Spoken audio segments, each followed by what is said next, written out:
From Hollywood, it's time now for Edmund O'Brien as... Johnny Dollar. I got $500 here for you. And all I have to do is guess the mystery voice. Is it Julius Caesar? This is Western Union, and there's a message with it. Building irregularities suspected, Manhattan, Nebraska. Proceed there immediately. Stay Cheyenne Hotel. Will advise. Regards, Paul McGraw, Chief Investigator, Great Chesapeake Fidelity and Insurance Guarantee. Okay, thanks. Sounds like you're in for some real fun, Mr. Dollar. I am? During the war, I was stationed near Manhattan, Nebraska.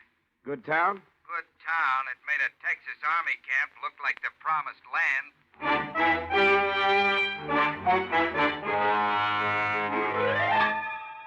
Edmund O'Brien in another transcribed adventure of the man with the action-packed expense account. America's fabulous freelance insurance investigator. Yours truly, Johnny Dollar.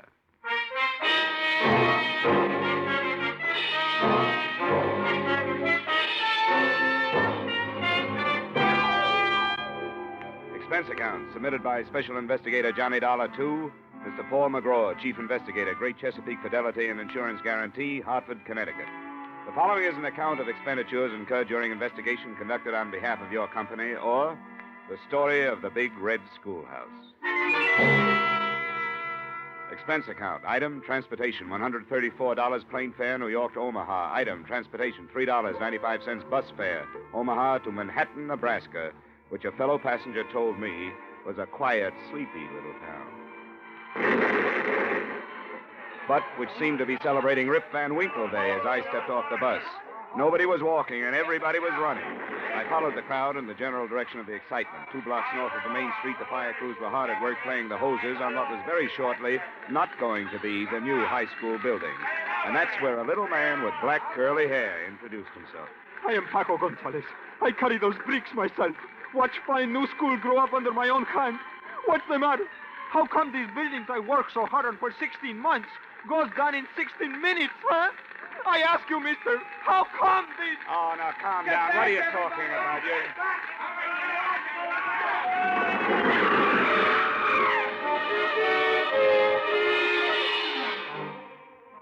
Like everyone else in Manhattan, Nebraska, I spent the next 3 hours working with the emergency fire and disaster squads. And by 8 o'clock that night, we seemed to have it under control. I finally dragged myself over to the Cheyenne Hotel. But before I could leave the front desk, I had a long-distance call from you, McGraw. Johnny, where have you been? I've been trying to There's been a big fire here in town. Everybody had to work on it. Did Joe Stankovich get in touch with you yet? Who's Joe Stankovich? A guy who lives there. He tipped us, said something about a building we're covering being in bad shape. What building's that? A new high school, just put up 6 months ago. And it fell down tonight. What? In a heap. The building will retail now at a junkyard for about $35. Well, you better start with this Joe Stankovich and see what it's all about, Johnny. Right. Mac, I'll keep in touch. So long. So long. Room clerk, have you got city directory around here? Yeah, city directory in this burg? Yeah. Who do you want to find, Mr. Dollar? I know everybody in and out. Man named Stankovich, Joe Stankovich. Yeah, oh, him. City morgue. What? When? He just came over the radio. They picked up what was left of him out of the fire. Yeah, and that ain't much.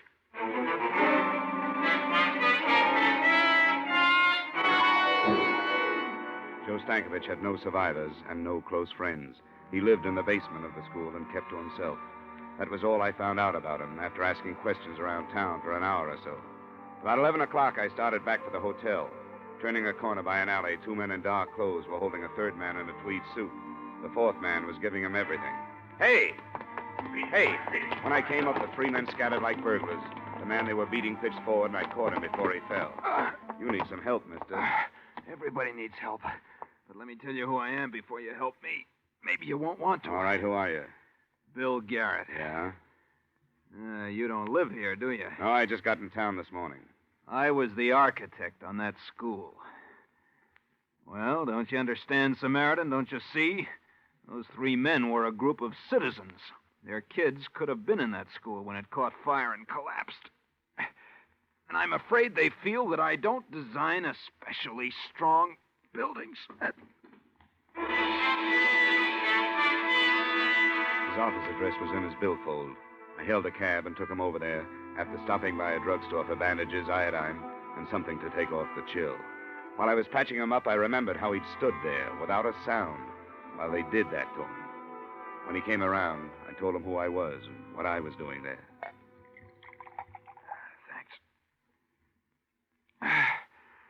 Thanks. You represent a powerful company, Mr. Dollar. But you're wasting time. You'll learn nothing from anyone in this town. I kind of thought you might tell me something, Garrett. Yeah, of course. I could tell you every delicious scandal that's happened here for the past 30 years. Every exquisite depravity and violation of the sanctity of human intelligence. Oh, no, I mean about the school building. Well, I can tell you there wasn't any reason for those boilers to be fired today.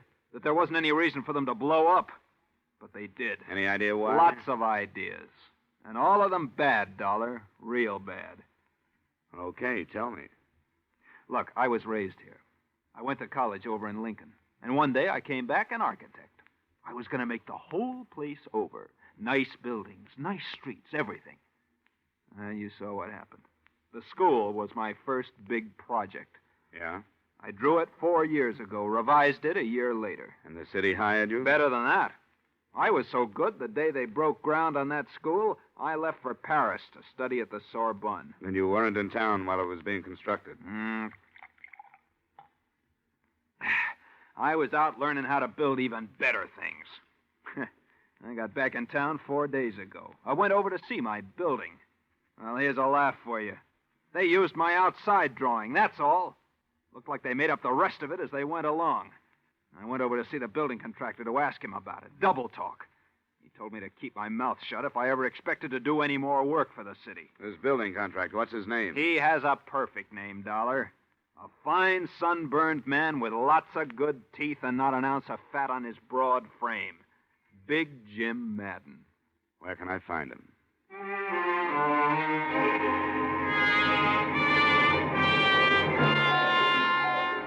20 or 30 irate citizens of Manhattan had already gathered outside Jim Madden's home, with the 10 uniformed men from the local sheriff's office forming a half-moon circle across the close-clipped lawns, as well as the 2 standing guard over the yellow convertible in the driveway, meant there'd be no kind of beating up around there. My identification card got me inside, where I waited around in a den that was stocked with good liquor and good leather chairs. Finally, a big man in a blue suit walked in. Dollar, Uh-huh. I'm Jim Madden. You're the insurance man. What can I do for you? Tell me everything you can about that high school building. The city made a claim yet? I don't know. Uh-huh. You just happened to be in town. We heard something might be wrong with that building. Apparently there was. Who told you a thing like that? 2 boilers explode and there's something wrong with the building? Is that the way you people figure? We check into things. Well, so do we, and we couldn't find anything wrong. Who's your we? Me and the boys. Officially with the city construction department. We just had a big meeting. Yeah? I figured those people hanging around outside ought to be worrying you. Well, they don't worry me, and you don't worry me. Drunken janitor goes to sleep last night without turning down the boilers. The pressure kicks way up, the joint blows apart and burns down. That what you decided in that meeting? That's about it. It was a terrible accident, and we'll have to use an old garage or something for a school. But then we'll get around to building another with the insurance money we have coming. Good walls don't tumble out from that kind of explosion. We have to have some kind of specifications on Easy, that. Dollar, easy. Of course you do. Of course you do. Anything at all. Yeah, there you are. All the building specifications on the high school, okay? That'll do for now. Good. Now you can get out of my house. You smell smoky.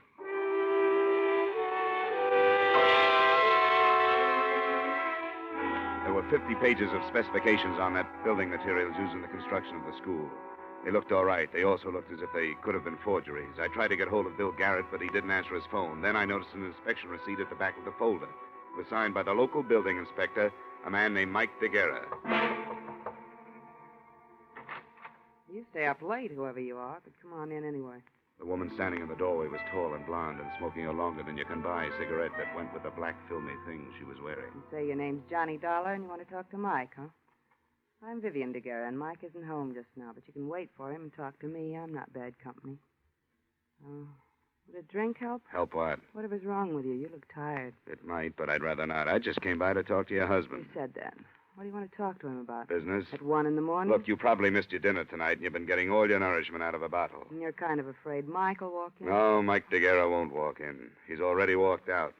And you're feeling kind of sorry for yourself. Why, I didn't... A man, if he lives in a place, is an ashtray or a picture or yesterday's sports section lying around the front room. There's nothing like that in this room. And If I walked over to that closet 10 to 1, I wouldn't find any of his clothes.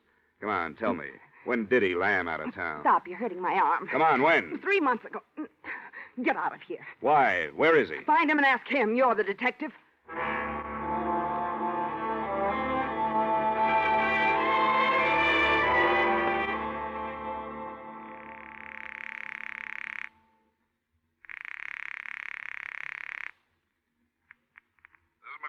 Paul, Johnny Dollar. It's a mess here. Your man Stankovich's dad was killed in the fire. Oh, that's a shame.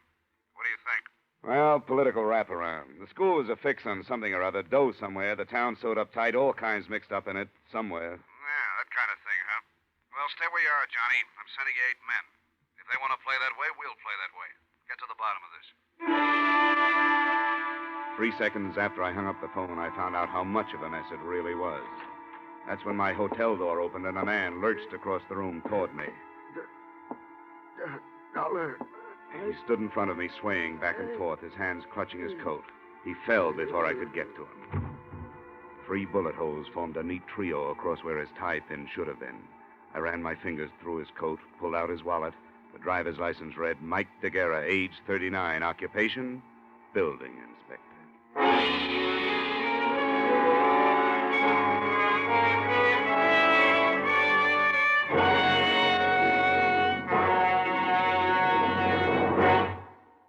In just a moment, we will return to the second act of yours truly, Johnny Dollar. But first, the king of the cowboys, Gene Autry, will be riding the CBS range again this Saturday night. And Gene will be singing 2 of your favorites, Funny Little Bunny and Home on the Range.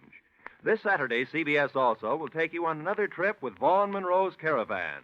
You can hear them both every Saturday night on most of these same CBS stations. Vaughn Monroe and Gene Autry.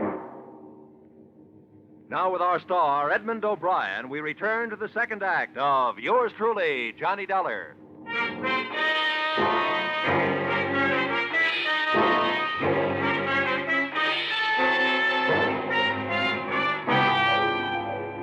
After they took Mike DeGuerra's body to the morgue, the local constables held me all that night in custody. Several Cheyenne hotel employees, finding nothing better to do for excitement, finally showed up to certify that DeGuerra had come into the hotel already shot up. So I was clean, and they let me leave a little after dawn. When I got back to my room, Paul McGraw's contingent of operatives had already arrived. There was Ralph Haycraft from Continental, Carl Royal, Chip Hannigan, who handled the St. Louis diamond heist, Patty Phillips from Detroit, Rocky Andresano, reliable Jerry Cotte, Tip Miller, Rod Cornile, and a guy who saved my life once in Denver, K.G. Peterson. Johnny, how are you? Hi, fine. Hey, how's everybody, huh? Chip, Patty, Ralph, good to see you. Chesapeake certainly spreading the dough around. What's the scoop, Johnny? This is a big one. It's going to take all of us. Now, if you'll sit down, I'll go over it for you. All right, here's the story. Chesapeake insured a high school building here about 6 months ago. Yesterday, it fell on its face. 1, it was not built to specifications, or 2, somebody blew it down, or both. In any case, we don't pay off. But we have to prove our case. Now, there are too many leads for one man to follow before they evaporate. The guy who signed the building inspection papers was killed last night, a guy named Mike DeGuerra. Carl and Chip, that's your job. Find out everything about him, his bank account, his friends, his troubles, his wife, everything. Oh, his wife, yeah, she's living at 113 South Street. You'd find a girl on Mount Everest, Johnny. Well, she's not my type, honestly. Rob and Tip, your man is the building contractor, Big Jim Madden. He's cocky, belligerent, but I think you guys can handle him. Run him down. Bank accounts, purchase orders, what kind of money he spends, so on. Patty and Ralph, find out everything about Stankovich, the janitor who was found in the ruins. Rocky and Jerry, start talking with anybody in town who might know anything. Bars, restaurants, street corners, teachers, pupils, anybody, anywhere. And report back to me anytime you want. Now, don't push anybody around, but don't let anybody push you guys around. Anyone have anything to say? Yeah, just one thing. Let's get this thing over so I can get back to Philadelphia. I'm about to become a father.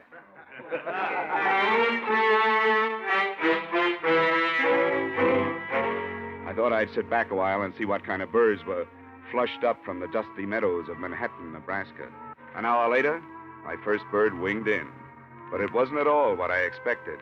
It was a tall, gray-haired man, His Honor, Mayor Randall. Mr. Dollar, I've seen the men you brought into town today, and I wanted to talk with you about them. Fine. What about in particular? The events of the past 24 hours in this town have been deplorable and grossly injurious to the public welfare. The collapse of our beautiful schoolhouse, the death of our beloved janitor Stankovich, and the untimely murder of one of our respected public servants, Mr. DeGuerra. All have grieved me deeply. None of which were caused by any of my investigators, Mr. Mayor. Oh, my purpose here is not a belligerent one, Mr. Dollar. On the contrary, I came seeking assistance. We are a small community with a rudimentary police force, not equipped for major criminal investigations. I want these matters brought to a head and cleared up. And I came to offer a complete cooperation between you and our municipal government. I never turned down cooperation, Mayor, and I'll accept yours. You can begin by telling me everything you know about the schoolhouse. Oh, certainly. It was commissioned 2 years ago, designed by William Garrett, built by James Madden 6 months ago. The unfortunate Mr. DeGuerra inspected it and called it up to snuff. On the basis of his official inspection, your company insured it. I had no idea until yesterday that it was an unsafe building. Was DeGuerra reliable? I know nothing about his personal life, Mr. Dollar, but in his job he was competent and above reproach. He couldn't have been competent if he approved an unsafe building. Yes, I wondered about that myself, but I'm not prepared at the moment with an answer. Where are the purchase orders for the materials used in that building? Purchase orders? Yeah. Purchase orders. I can't seem to recall. Well, they were undoubtedly destroyed along with other useless paper matters that were accumulated from the construction work. Material purchase orders are never useless when the building falls down afterwards. If you find them, I'd like to be invited in. Well, I will certainly look for them, Mr. Dollar. I want to cooperate with you in every way. I'm sure you do, and you'll hear from me when I need something. Thank you, Mayor, and good day. Oh, by the way, the city council will, of course, have to file an immediate claim with your company. We take the bitter with the sweet. I pondered his statement for a while and got nowhere. There are mayors and mayors, and this one was of the old school, full of cliches and overblown rhetoric and nothing else. In a little while, calls began coming in from the men. Chip reported that during the building construction, Mike DeGuerra had made 4 deposits of $5,000 each in the bank. His salary was $7,500 a year.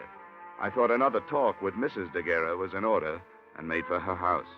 She answered the door with tears in her eyes, a black lace handkerchief, and a black dress. It was tight, satin, and low cut. Not exactly Emily Post for mourning, but it was black.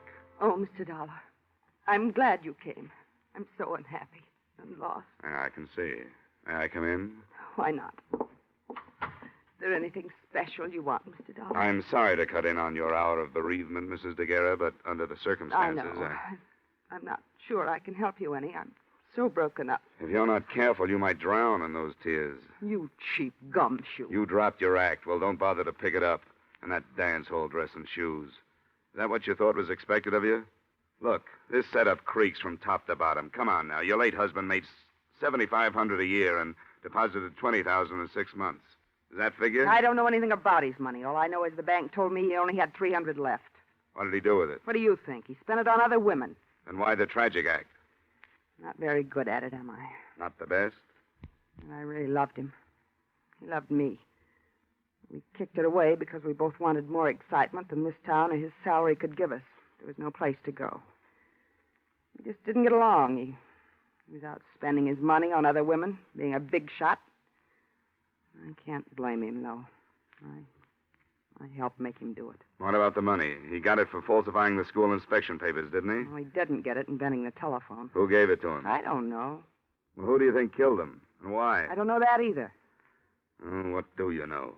Look, he didn't leave any insurance, see, and I got to live the best way I can.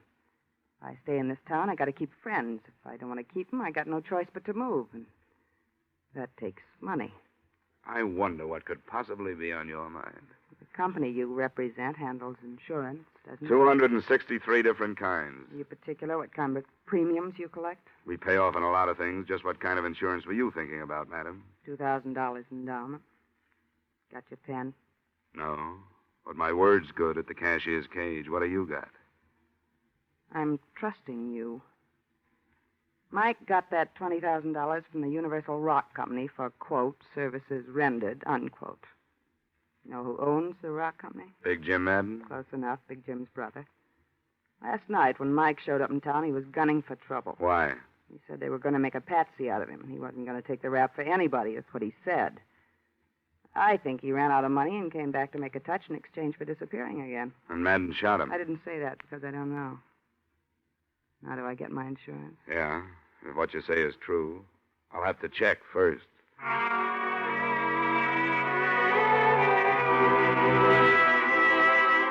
finally tore myself away from the grieving widow and headed back for the hotel in case any of the boys called. On my way down Main Street, getting the worst end of the local stairs, someone with a wrinkled coat and bourbon on his breath stepped out of a doorway and stopped me. Bill Garrett, the architect. Dollar? Yeah, Garrett, what is it? I finally got up courage enough to do something decent. Decent for me, anyway. For anybody else, it would be too low to talk about. What was it? Well, I'm not much of a lawyer, but they say there's a statute in the books that says a private citizen may commit a crime to prevent a greater crime from being committed and still go free. Is that right? Most states have it. I suppose Nebraska does, too. Well, I committed a crime. I'm a Fagin, that's what I am. So long, Garrett. I'm busy. Oh, now, Johnny, wait a minute. Now, just written on the head of a pin, it goes this way. I had a secretary in the mayor's office steal something from his private file. Here. The purchase orders for our humble contribution to ageless architecture, the Little Red Schoolhouse. Signed by no other spotless member of our model community than James G. Madden.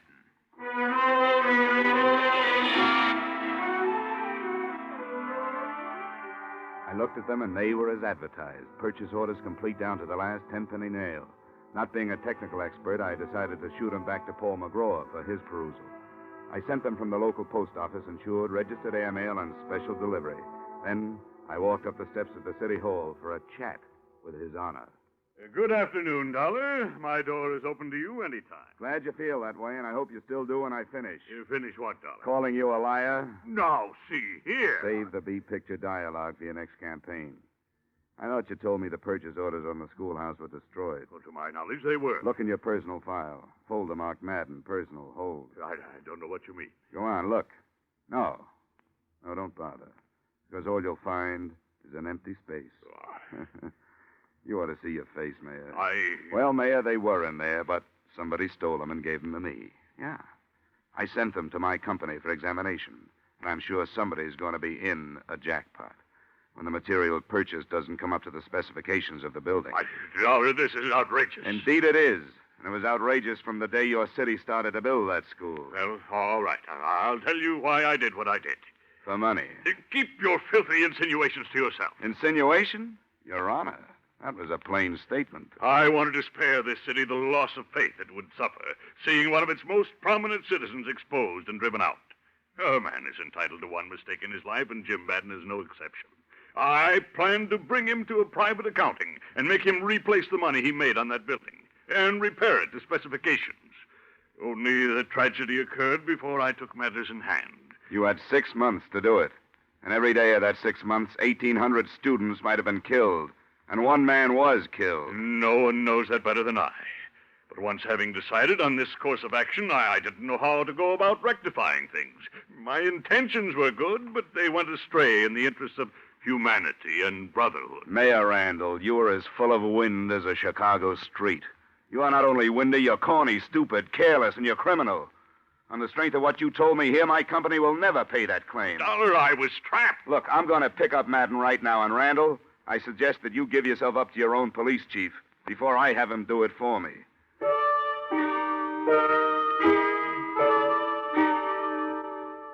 I raced back to my hotel to organize my men and pick up Madden. When I came in, the phone was ringing. It was Rocky Androsano saying he had 2 witnesses to DeGuerra's shooting. I told him to pick up the boys and come right over.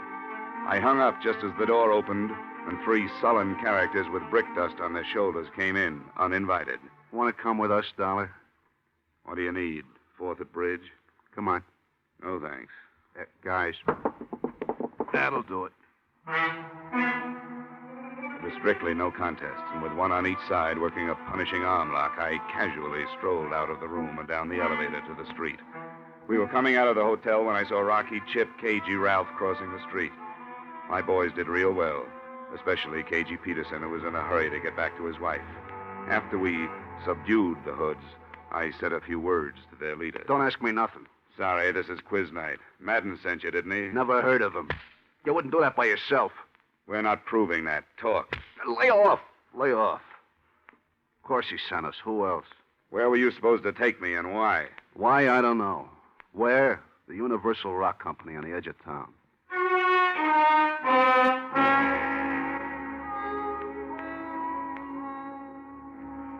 It was a huge, dusty building next to some intricate rock-crushing machinery. Parked in front of it were 3 cars.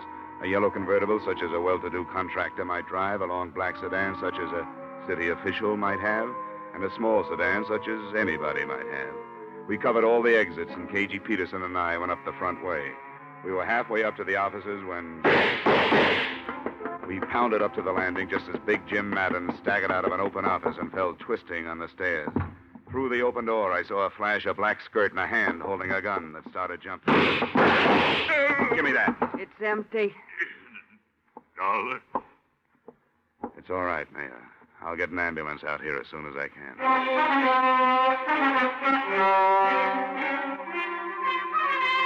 We took Vivian DeGuerre into custody. Randall was in bad shape, and he died 2 hours later. But before he died, he told me the whole story. It was my idea from beginning to end. Madden didn't want to do it, but I told him if he didn't, he'd never get another contract from this city. We were able to split $100,000 with the cheap supplies we used in that building. Well, when I showed up Madden, he was afraid he was going to take the rap alone, huh? He was afraid he'd end up like Mike DeGuerre. That right? Yes, I had to have DeGuerre killed. He wanted more money. And you kept the purchase orders so you could make Madden do what you wanted him to do.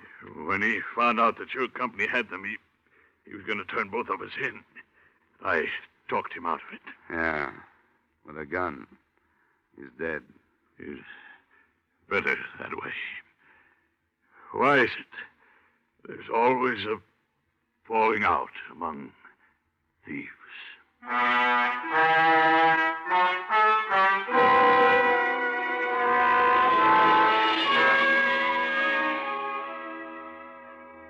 That was the last question Mayor Randall ever asked on Earth. And like other men before him who had lived with deceit and treachery, Randall didn't live long enough to get an answer. It turned out he had an ex-wife in Detroit and a daughter living in Miami, but neither one of them claimed his body. His estate was tied up by the city, and the county buried him in Potter's Field, right next to another thief named Jim Madden. No one wrote anything on their headstones. No one cared. The reform city government was too busy floating a bond issue for a new high school.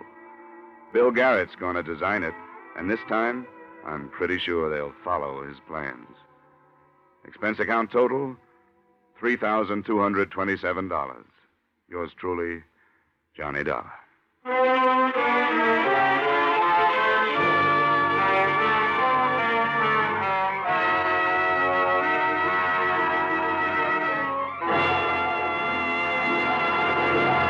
Yours truly, Johnny Dollar, stars Edmund O'Brien in the title role and was written by E. Jack Newman and John Michael Hayes, with music composed and conducted by Leith Stevens. Edmund O'Brien can currently be seen starring in Harry M. Popkin's United Artists production, D.O.A.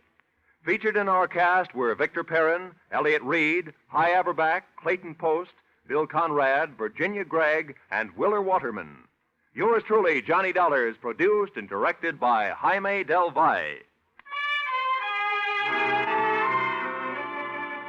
Join us next week when, from Hollywood, Edmund O'Brien will appear in another transcribed adventure of Yours truly, Johnny Dollar.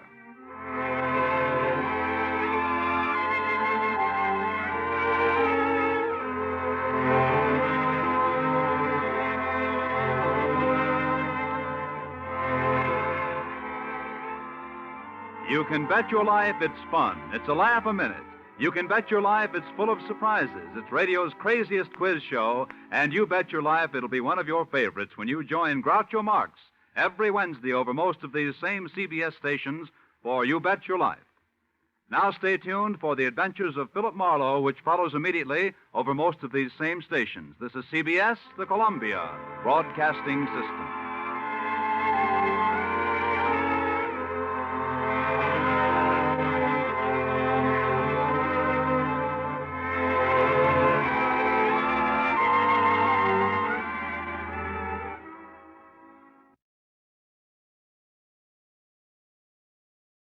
From Hollywood, it's time now for Edmund O'Brien as...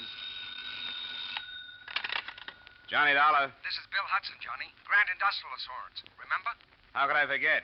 Whose assembly line busted down this time? It's steel, Johnny. Cornell Steel, Pittsburgh. Lots of so-called accidental deaths from the open hearth furnaces. Frankly, it smacks of murder to me. Could be hot work. I'll bring my sweatshirt. When's the next plane for Smokeville?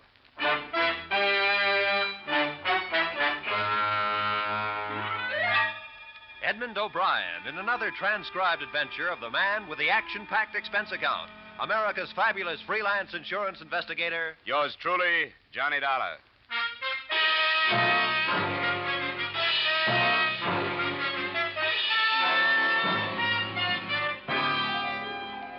Expense account submitted by Special Investigator Johnny Dollar to Great Industrial Assurance Corporation of America, Hartford, Connecticut. The following is an accounting of my expenditures during investigation of the dead first helpers. Expense account, item 1, $83.24 plane fare to Pittsburgh, Pennsylvania, a land of chimneys and open hearth furnaces where I met Supervisor Joel Barrett. 5 men in a single month, Mr. Dollar. All of them first helpers. What's a first helper? Well, it goes like this. The melter foreman is in charge of a number of furnaces. The first helper is in charge of an individual furnace. Under him are the second helpers and the cinder snaps. I see. Well, how did the deaths occur? In a number of ways. One man tumbled down a flight of stairs. 2 were killed by a crane magnet. Another one fell from the pouring platform. And just last week, one of our best men was killed in an explosion of a hot-cap mold. You better explain that one. Certain types of steel have to be capped after they've been poured from the ladle to the ingot, you see. Sometimes the pressure is so great inside of them that when the pourers shoot water on the cap to seal it, the cap flies off and sprays a man with molten steel. I've seen it happen only once, Mr. Dollar. That's enough for me. Any connection between these deaths? How do you mean? I mean any common denominator, anything that could provide a motive for murder. None that I know of. Except for the fact that all the men had been with us for a long time, 15 or 20 years. Just the boys who know their way around, eh? That's what's so strange, Mr. Dollar. None of them have ever been found to ignore safety regulations. Uh-huh. How do you plan on proceeding? Well, it's been my experience that plant investigation from the outside is pretty often a waste of time. The men are on their guard. You want to go right to work in the shop? What did you say they call the lowest man on the open hearth furnace? Cinder snap. Well, you break out the overalls, Mr. Barrett. We'll see how good I am at snapping cinders.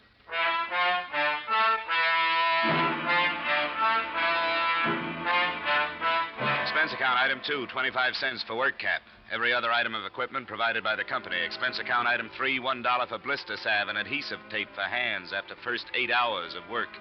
Expense account, item 4, 75 cents for liniment for back after second 8 hours of work. Expense account, item 5, $10 first union fees, United Steelworkers CIO. Footnote, the 4th day on the job is the hardest. Dollar! Yeah! Silicon! What? Silicon! Wheelbarrow, come on! Right. Move! Dollar!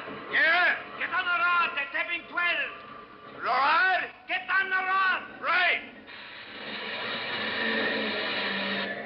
Dollar! Yeah! Where's the silicon? Well, I gotta get on the rod. Well, get to the rod, the silicon, and we're banging it. You're what? Hurry up! Dollar, get on the rod. Get on the rod.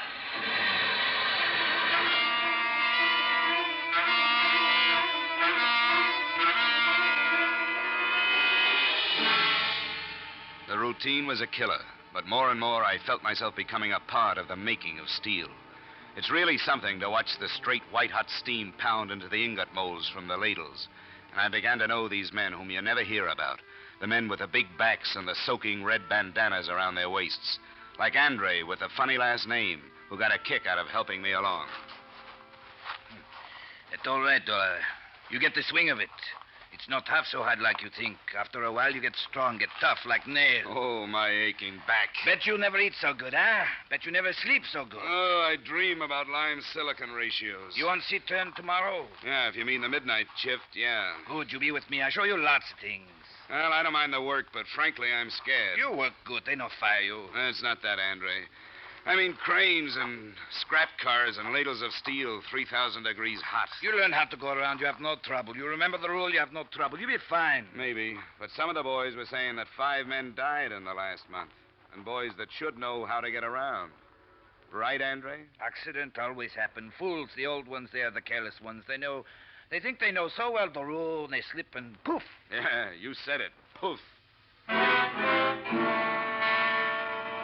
But sometimes it isn't so easy to make friends in a steel mill. Sometimes, no matter how hard you try, you know that you've lived too soft a life to ever get information from a steel man like Joe Poland. I found him in the company cafeteria. Where do you come? Chicago. You no look Chicago. What do I look? You look from office building. Where you work before? Office building. Your hand like baby, soft like milk. How'd they take you? Guess I've got an honest face. What? Skip it. Eat your soup. It's getting cold.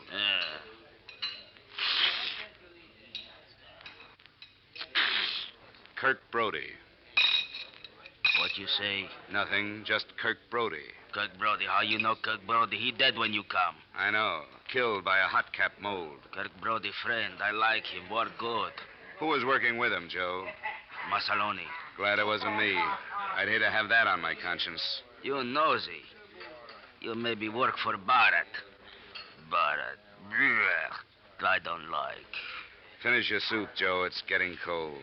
Yeah.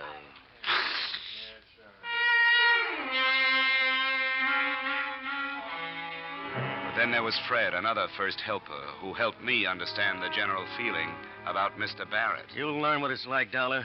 You married? Not yet. Well, if you were married and maybe had a couple of kids, you'd find out.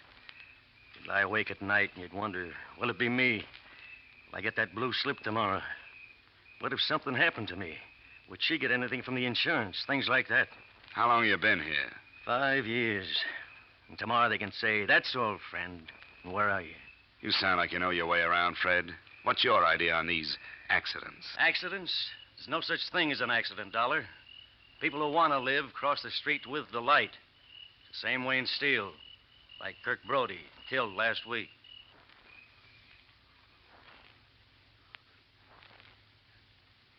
I decided to pay Kirk Brody's widow a call, but there was so little to go on, I had nothing to lose. She lived in a cold water flat. There was still a black wreath in the door.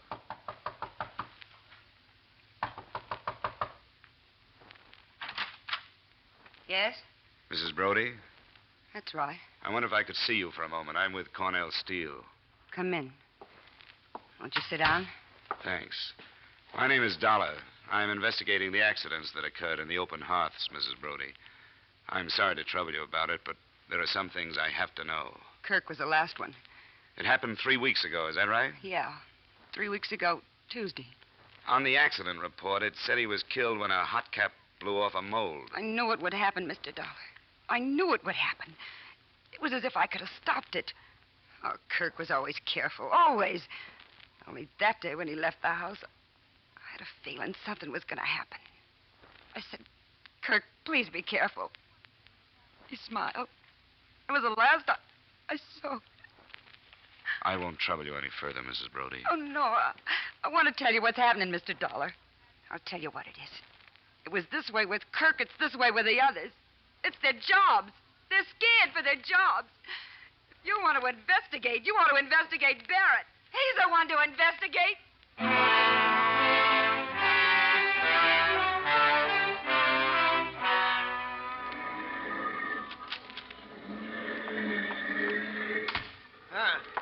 Hope nobody saw you come in here. Nobody did, Barrett. What'd you find out? Well, nothing you could call factual, but there's some kind of tension in the shop. Something's going on. Well, production is holding its own. No, they work all right. But it's like they're frightened of something. I want to look at your employment records. Well, sure thing. Right in that file drawer. Thanks. Yeah, it certainly is odd, Dollar. Every one of the men killed was alone at the time. No witnesses at all. Oh, really? That's something you neglected to tell me on my first visit here, Mr. Barrett. Slipped my mind. It seems several other things slipped your mind. What do you mean? Well, like a little communication I found on the bulletin board in the locker room. What communication? To the effect that due to various conditions beyond our control, layoffs will be necessary in some cases, and men will be laid off consistent with their seniority. But now, what possible connection could that have with the 5 deaths? You had the answer to that question, but I had to find it out on my own. I don't call that active cooperation, Mr. Barrett. What's that, The 5 men were killed in order of seniority. The killer, whoever he is, obviously is scared to death of losing his job. According to your files, the next man slated of accidental death is another first helper, Mike Baroldi. Now, you knew all that. Why didn't you speak up?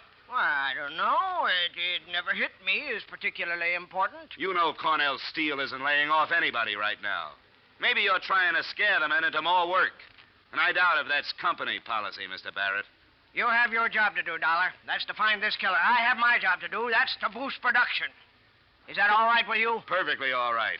And I'll take my job any day.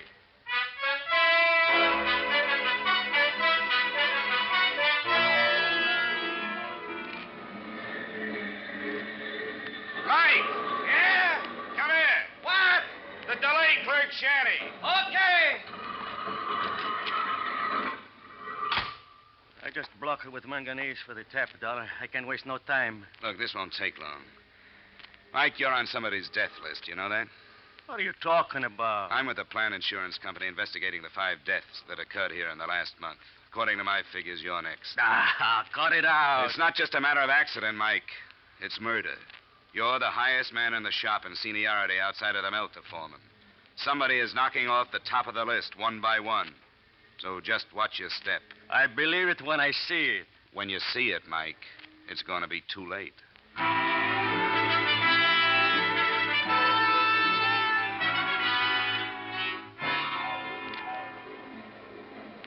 That night, toward the end of the shift, must have been about 6 in the morning, Mike was cleaning cinders from the furnace floor on the tap hole side.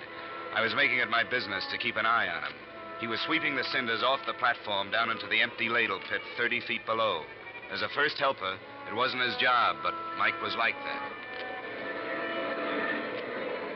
Suddenly, from the other side of the furnace came the huge figure of a man in an asbestos cloak and hood over his head and body. Mike turned, and a look of terror came into his face. I started for him, but too late. Whoever it was picked Mike up, held him aloft for a split second, and hurled him to his death below.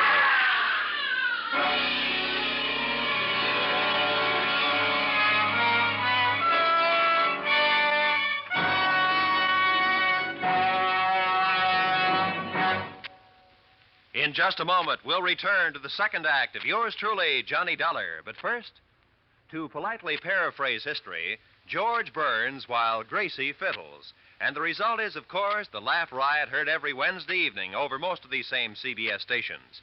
George and Gracie are 2 of America's best purveyors of nonsense, and 2 neighbors everyone enjoys visiting. You can never tell what Gracie has up her sleeve, but you can always bet it'll get George into trouble. Be sure not to miss the Burns and Allen Show this Wednesday and every Wednesday at that spot on your dial marked CBS. And now, with our star, Edmund O'Brien, we return to the second act of yours truly, Johnny Dollar.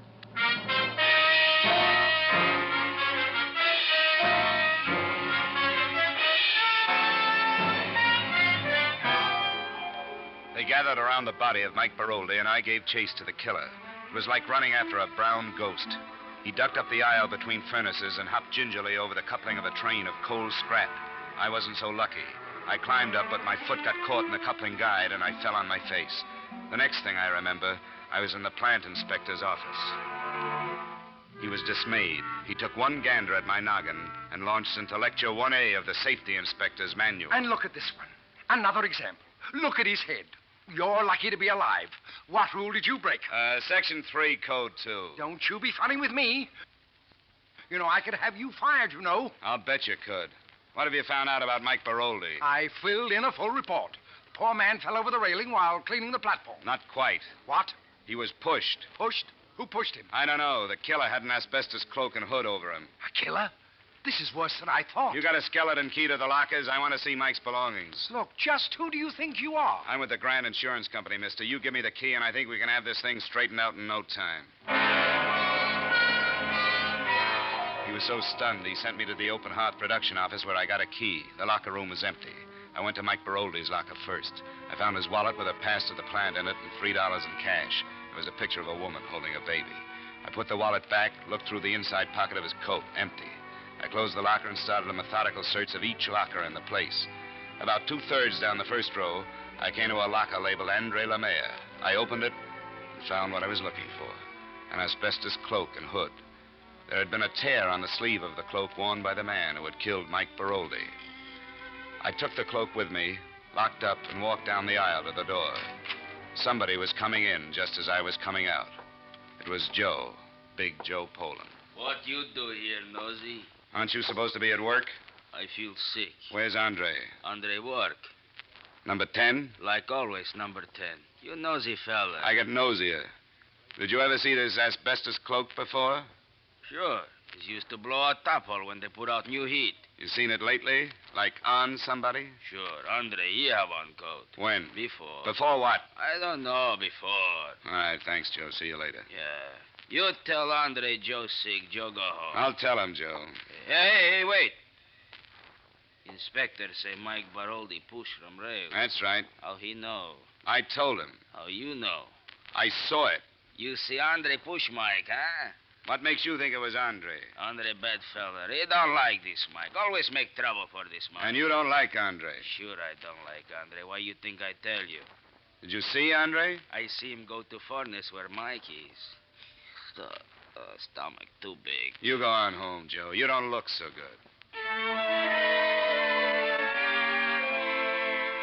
As far as I was concerned, there were two main possibilities, two big boys. One was Joe Poland. The other was Andre Lemire. I stuck the asbestos cloak that I found in Andre's locker in the production office where I could get to it later. The sun had come up, and Andre was standing there, enjoying the fresh air before going down to the locker room. Hello, Dollar. It's a beautiful day. Yeah, it is. It's a beautiful day. That man should have to bury himself in this dirt and filth when all the world is so beautiful. That is the shame, no? Yeah, that's right, Andre. You going home now? Yeah, I go home now, yes. Oh, I have wonderful suggestion. Wonderful suggestion. You come home with me, huh? We have good French meal. You like good French food? Yeah, sounds great. Your wife won't mind? Sure she mind, but who cares for the wife? Ah, come.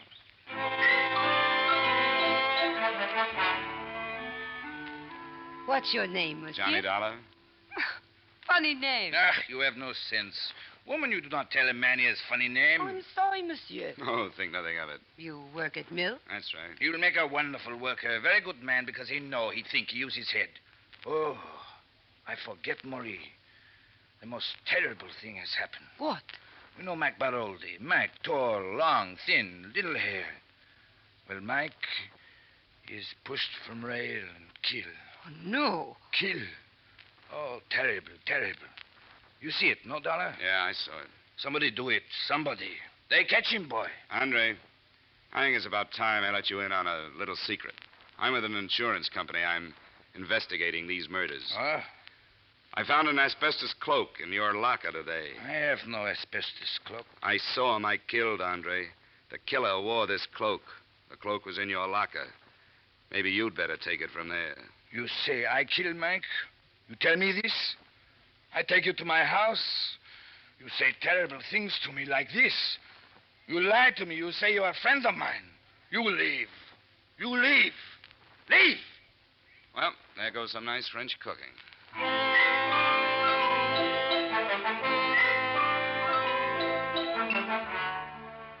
Expense account, item 6, 25 cents for coffee and donuts at a corner cafe.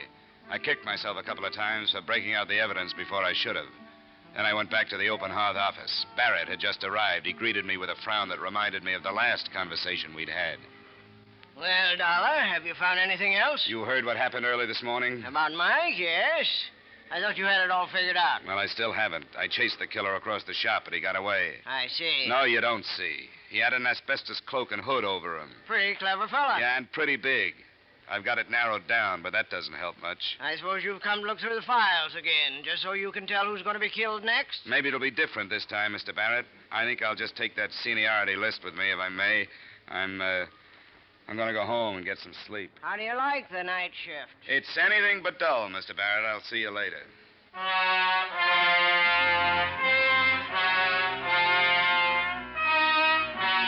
Expense account, item 7, $1 even, cab fare to boarding house, to which a surprise taxi driver chauffeured his first overalled customer in what must have been years. Did I study the list in the cab? I did not. I grabbed a little sleep. The driver shook me awake. I paid him, went upstairs, and flopped in the cot. Then I opened the paper. The next name on the list was none other than Andre Lemire.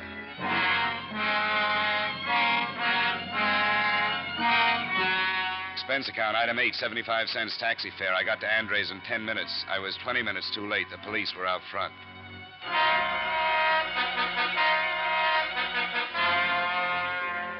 Dead. He's dead. They killed him. Who killed him, Mrs. Lemire? Killed him. Killed. Who? Who, Mrs. Lemire? The man. The big man. He killed him. Sergeant, take care of him, will you? I'm sorry, Mrs. Lemire.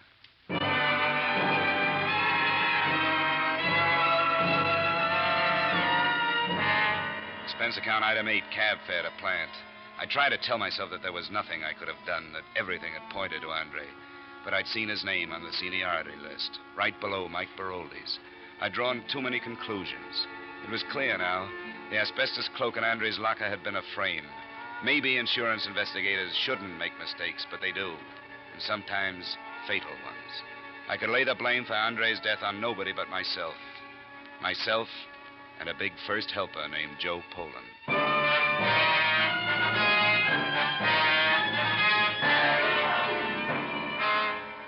Where's Poland, Barrett? Why, I don't know. He got sick. We sent him home. What's his address? I have it right here in my book. Well, bring it with you. You and I are paying a visit to Joe Poland.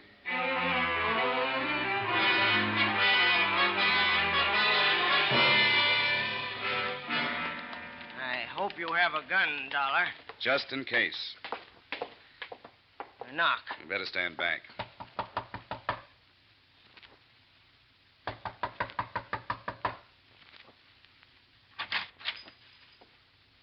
Yeah?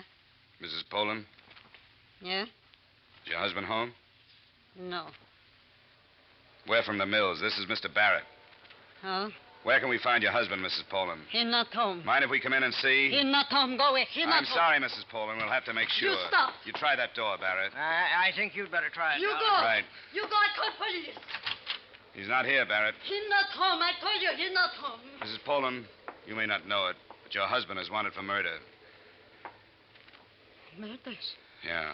Now, come on. Tell us where he is. You from Mills? I tell you nothing. Look, Mrs. Poland, be reasonable. Reasonable. You be reasonable. 5 kids. Be reasonable. This place be reasonable. Mills be reasonable.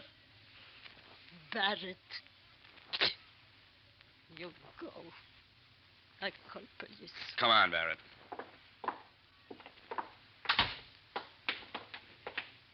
You must have a peculiar theory of management, Barrett. I've been in dozens of plants, and I've never seen anybody loved like you are. What do you do to them? My theory of management is very simple. Men work better when the pressure's on. There it is, cruel but true. I have the top production result in the plant. You can't beat that. How did you ever get off a bookkeeper's stool and into a mill? How did you ever get to be a supervisor? I'd like to meet the man that hired you. I give you 10 days as a supervisor in the steel mills, Dollar. You'd change your opinions fast. Men are no different now than they ever were. Give them an inch, they take a mile. Give them 5 minutes off, they take an hour. Let them out of your sight for a minute, and they're playing cards in a corner. You know, men are more than figures on a production chart. Could that be why you lost a lot of good first helpers, Barrett? One maniac runs loose, and you condemn the whole method. Sorry, Dollar. You've got a lot to learn about the practical management. You'd better just stick to investigation. And from the way you've messed this case up, I'd say you were the one who had a lot to learn in his field.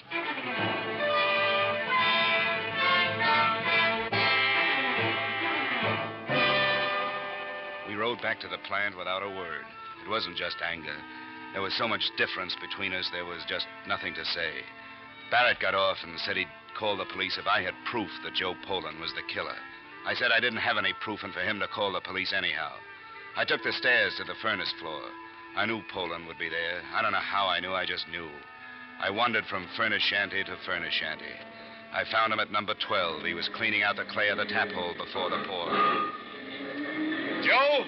Yeah? Take off the hood. What? Come on, Joe. It's all over. Dollar! No good, Dollar. Nobody take job away from Joe. You see the list? I on top of list now, Dollar. I top of list. Now nobody take job away. My kids, my wife, they be good now. No live bad. I get big raise now. I top of list. But no fire me, huh? Stay away, Joe. Joe, I'll shoot. The second it stopped him, then he came at me again, as steady as before. The small trickles of blood started down his chest. Stop, Joe! His leg this time. He gripped it once, then let go. There was no expression of pain on his face, just determination. I was the last man in his way. After I was gone, he had a clear road to security. You don't stop then me, he was Dollar. on me, his huge hands gripping my throat. Below me, I could feel the seared heat of freshly poured steel bubbling in his You face. don't stop Then I me, shot again. Close quarters this time, and right for the heart. Slowly, the hands relaxed. The huge body slumped over the railing and fell. There was a hiss and puff of steam. I stood up. My legs were trembling under me. I looked down, shielding my face. There was nothing to see. The slag had covered over.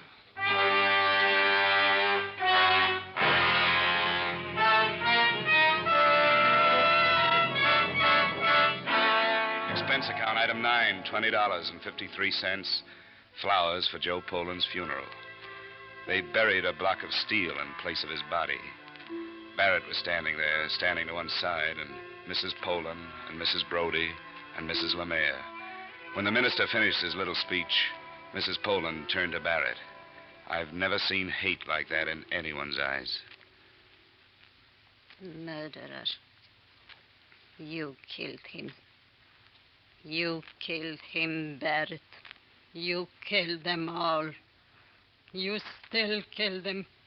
They'll all die of you Come on, someday, Mrs. Poland, come on. That isn't going to happen. Murderer! Come on now. Oh, Murderer! Hi, Marie Lemire. Let me take you home.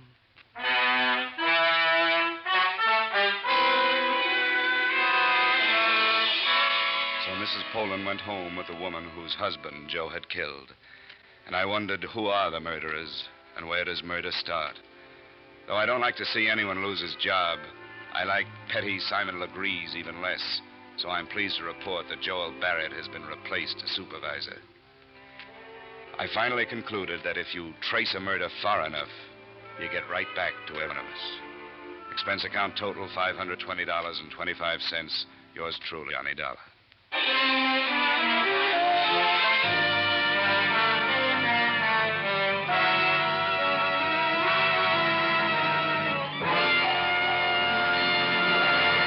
Yours truly, Johnny Dollar, stars Edmund O'Brien and was written by Gil Dowd and David Ellis, with music composed and conducted by Leith Stevens. Edmund O'Brien can currently be seen starring in the Harry M. Popkin United Artists production, DOA. Featured in our cast were Joe Forte, Junius Matthews, Jack Petruzzi, Raymond Burr, Jack Crucian, Kay Stewart, and Peggy Weber. Yours truly, Johnny Dollar, is produced and directed by Jaime Del Valle. Join us again next week when, from Hollywood, Edmund O'Brien will return in another transcribed adventure of... Yours truly, Johnny Dollar.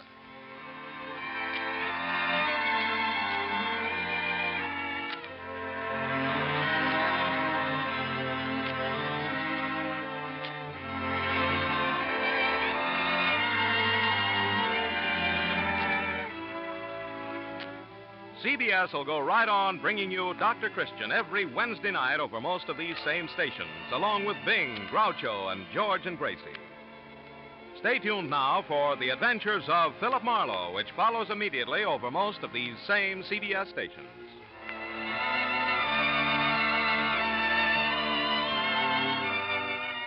This is CBS, where Wednesday night is Bing Crosby night, the Columbia Broadcasting System.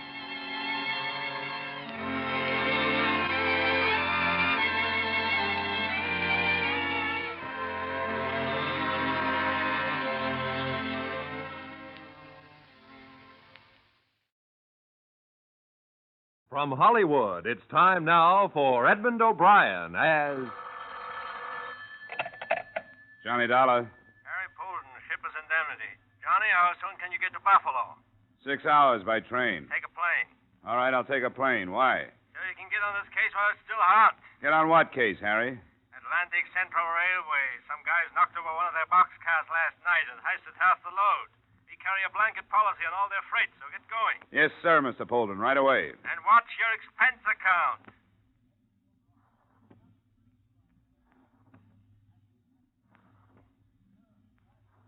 Edmund O'Brien in another transcribed adventure of the man with the action-packed expense account, America's fabulous freelance insurance investigator. Yours truly, Johnny Dollar.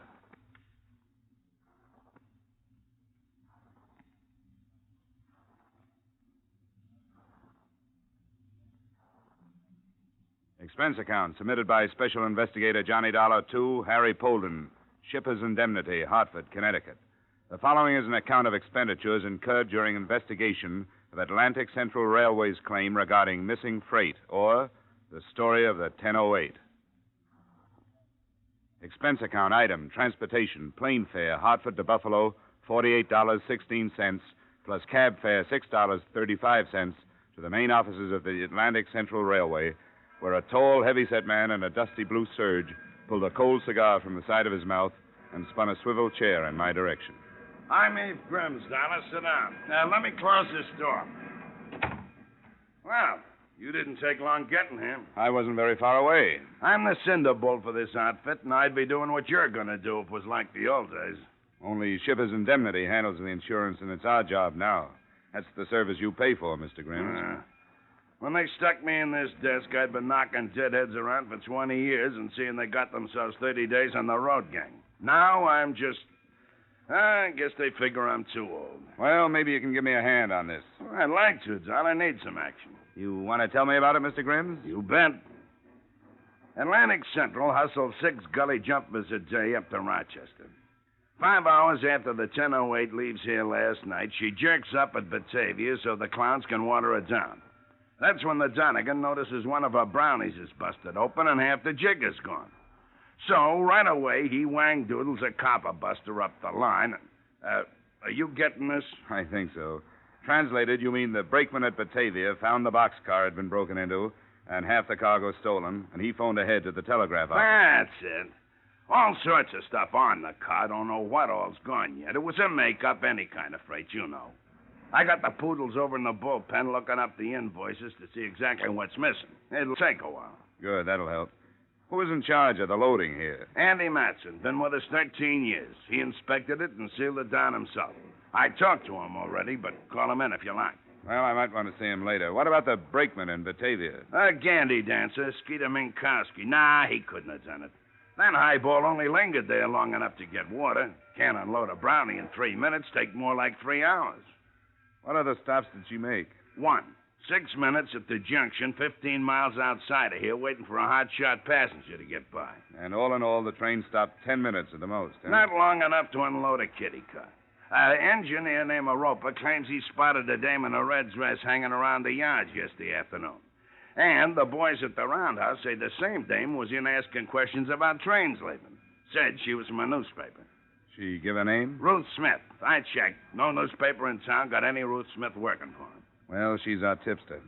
Let's get somebody out to look for her. Already got somebody out doing that. Good. Now, along the route up to Rochester, between here and Batavia, there must be a highway running parallel to the track somewhere, huh? And whoever cracked into that boxcar had to get aboard at the junction, then toss the stuff from the moving train and jump off somewhere this side of Batavia. And there had to be a truck following along on the road to pick up the stuff in the dark. You been out there yet, Mr. Grimm? No. Kind of thought I'd wait around, see what sort of bulwarkers the insurance companies are turning out these days. I like you, Dolly. You're all right. You figured how it was done fast. Other guys that are hemmed and hawed around asking train crews questions I already asked. Well, what's next? Find out who did it. Kind of frisky, ain't you? I like that, too. Hey, have you got a car I can borrow, Mr. Grimm? I got a Jeep and a chauffeur to go with it. Who's the chauffeur? Me. You said you might want me to help you. I bought the thing from Army surplus. I want to see if I got a bargain.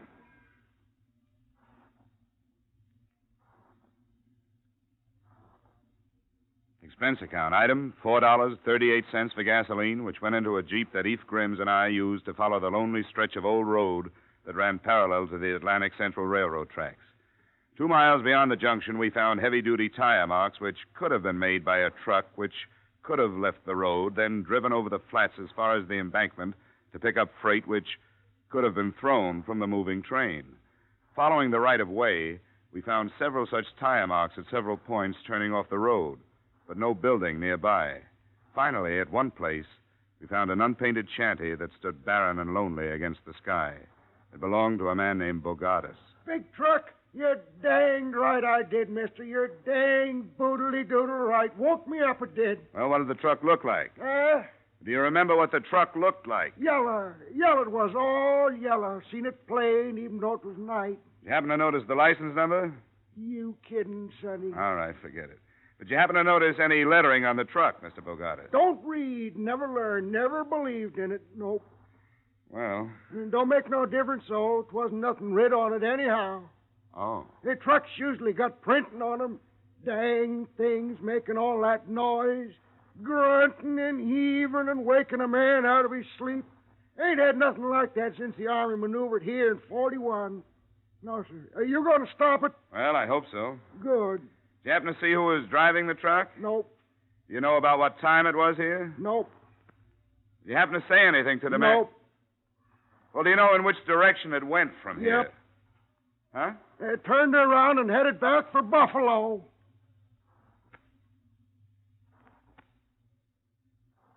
Which is exactly what we did, back to Buffalo, where we began to look with the help of the police for a big yellow truck with no lettering on it. We tried garages, trucking concerns, and any place big enough to hide such a truck. It wasn't an easy job, but it turned up. Hello? Hello, Dollar. Got a yellow truck all loaded down with stolen freight. What? Yeah. Meet you over at the West End Viaduct. Highway Patrol just found it. Good. Only one thing. It's wrecked.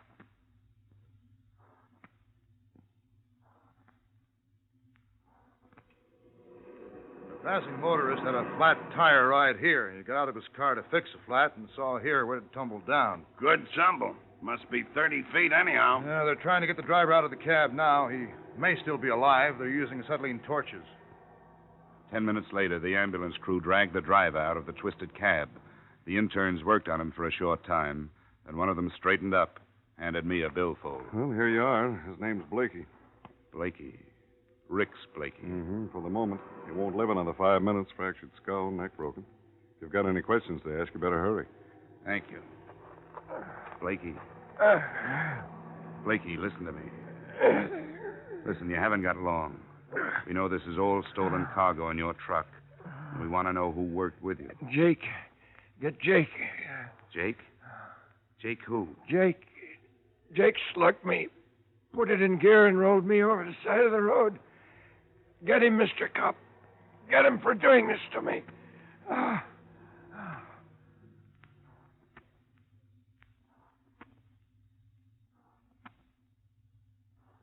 I stayed around the wrecked truck watching Eve Grimm's crew stacking the cargo, and then I saw something that could have fallen out of Blakey's wallet when the intern handed it to me.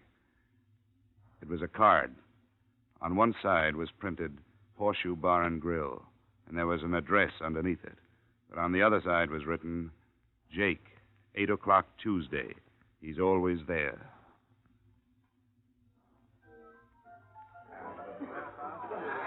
The Horseshoe Bar and Grill was short on lights and even shorter on drinks. After a couple, I signaled the bartender. Yeah? Another one? Uh-huh. Sure. Name trouble, pal? I'm here to see Jake. Here's your drink. He been in here tonight? That'll be 50 cents. Jake hangs around here, doesn't he? Look, the minute you walk in, I look at your feet and I say to myself, flatty, gumboots, glim-heeled cop. Not City Hall type cop, but something else, I say. Something different that still spells law. I was asking about a guy named Jake. Something else, I say. Maybe private people. Then I say, if he's working, he's got himself a bib. And a bib means it don't come out of his pocket when he's around looking for somebody and asking for guys. Will this help? Oh, thanks. Old Abe took a great picture. What was you asking? About a guy named Jake. Sit tight, Shamus. I'll tip you when he comes in.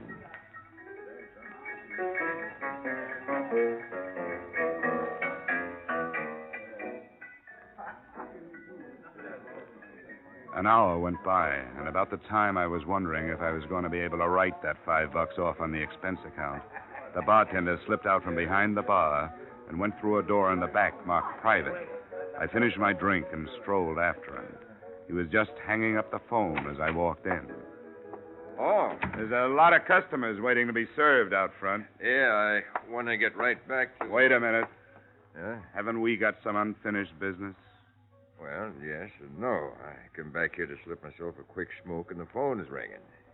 You'll never guess who it is. Jake. What's his last name? How do I know? Across the bar, a guy's just Jake or Sam around. Anyhow, Jake says he ain't coming by tonight. He called you up to tell you that? No. You see, Jake says he lost his glasses when he was here last night. He was calling to ask if I found them. Did you? No. But Jake says that if I do find him, I can send him over to the Embassy Hotel. That's where he is. Room 210. Embassy Hotel. Where's that from here? 2 blocks north. Thanks. Sure. Sure, anytime. Anytime you got an expense account.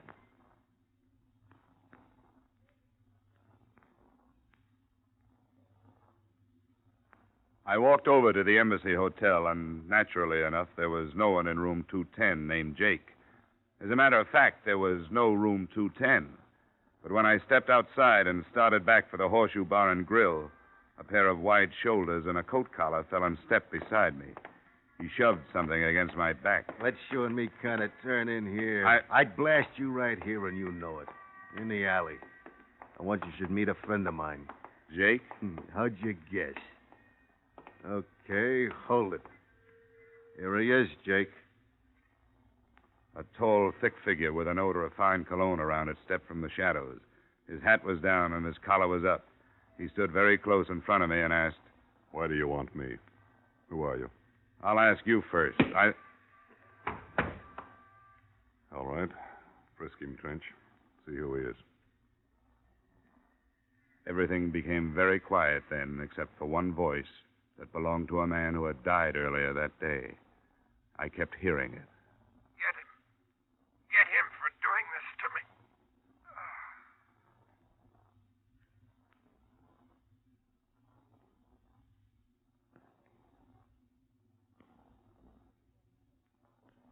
In just a moment, we'll return to the second act of yours truly, Johnny Dollar. But first, this Wednesday night and every Wednesday night over most of these same CBS stations, you're invited to hear The Bing Crosby Show. Bing Crosby with the music of John Scott Trotter, the Rhythmaires, Ken Carpenter, and of course, a top name star each week is his special guest. Here's the show designed for the whole family. A pleasant and diverting mixture of music and merriment, guided by the one and only Bing Crosby. Plan now to make Wednesday night Crosby night on your listening schedule. That's The Bing Crosby Show every Wednesday night on CBS. And now, with our star, Edmund O'Brien, we return to the second act of yours truly, Johnny Dollar.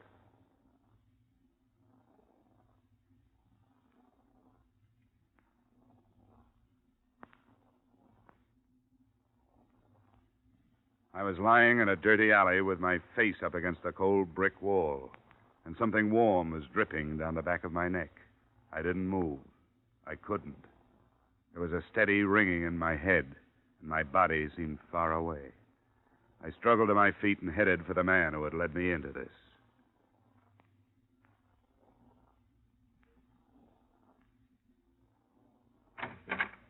What do you want? Hey, what's this all about? Let go of me! Look, I've been beaten and slugged and frisked, all because I talked to the wrong guy. I looked for you in the bar. They told me you went home. Now spit it out. Spit what out? Does that remind you of anything? You tipped Jake off that I was looking for him. Why? Let go of me.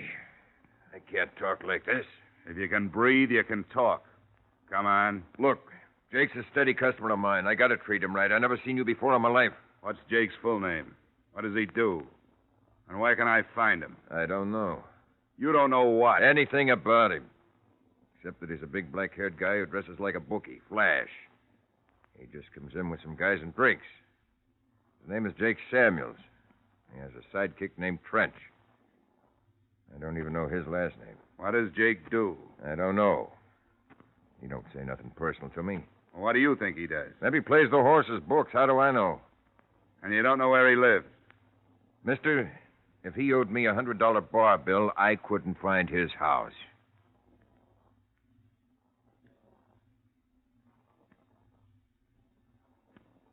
It was late and my head hurt, and I wanted to lie down somewhere.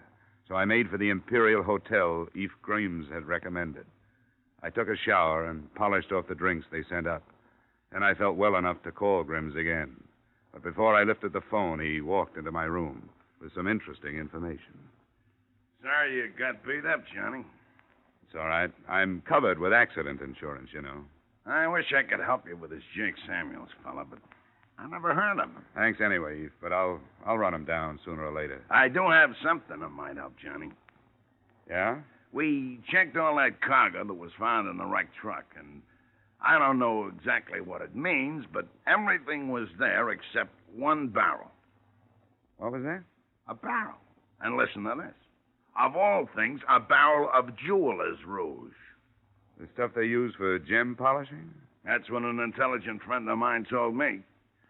It was insured at, when I got it right here, $247. Now, why would anybody want that? Well, who sent it? A jeweler by the name of Ralph Morton. Morton Jewelry Company, 1312 Shenandoah Street.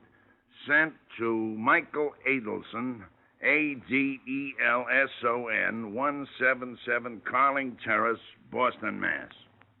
Adelson, huh? Yeah, Adelson or Adelson. Know him, Johnny? Not sure. Something rings a bell. Well, thanks a lot, Grimes. I'll have a talk with that jeweler, Ralph Morton, in the morning.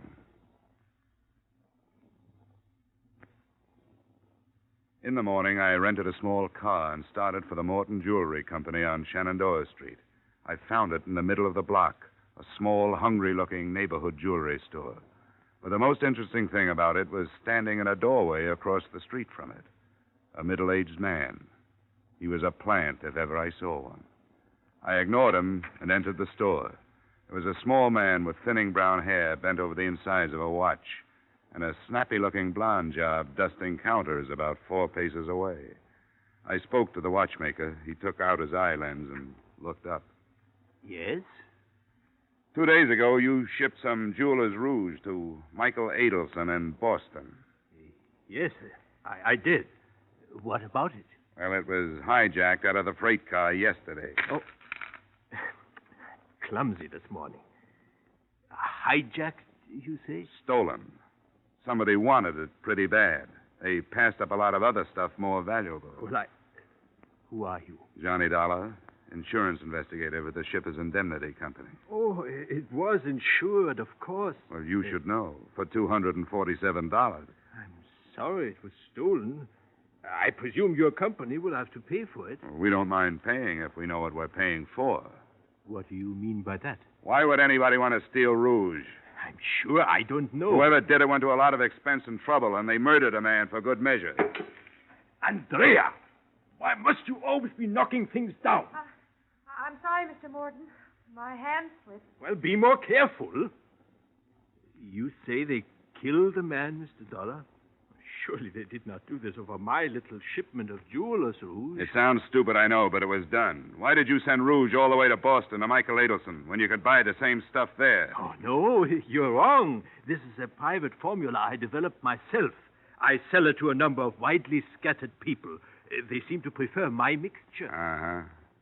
Who is Michael Adelson? A designer of expensive jewelry. His reputation in the field is first class. Well, Mr. Morton, that's all. That's all for today. But I'll be back.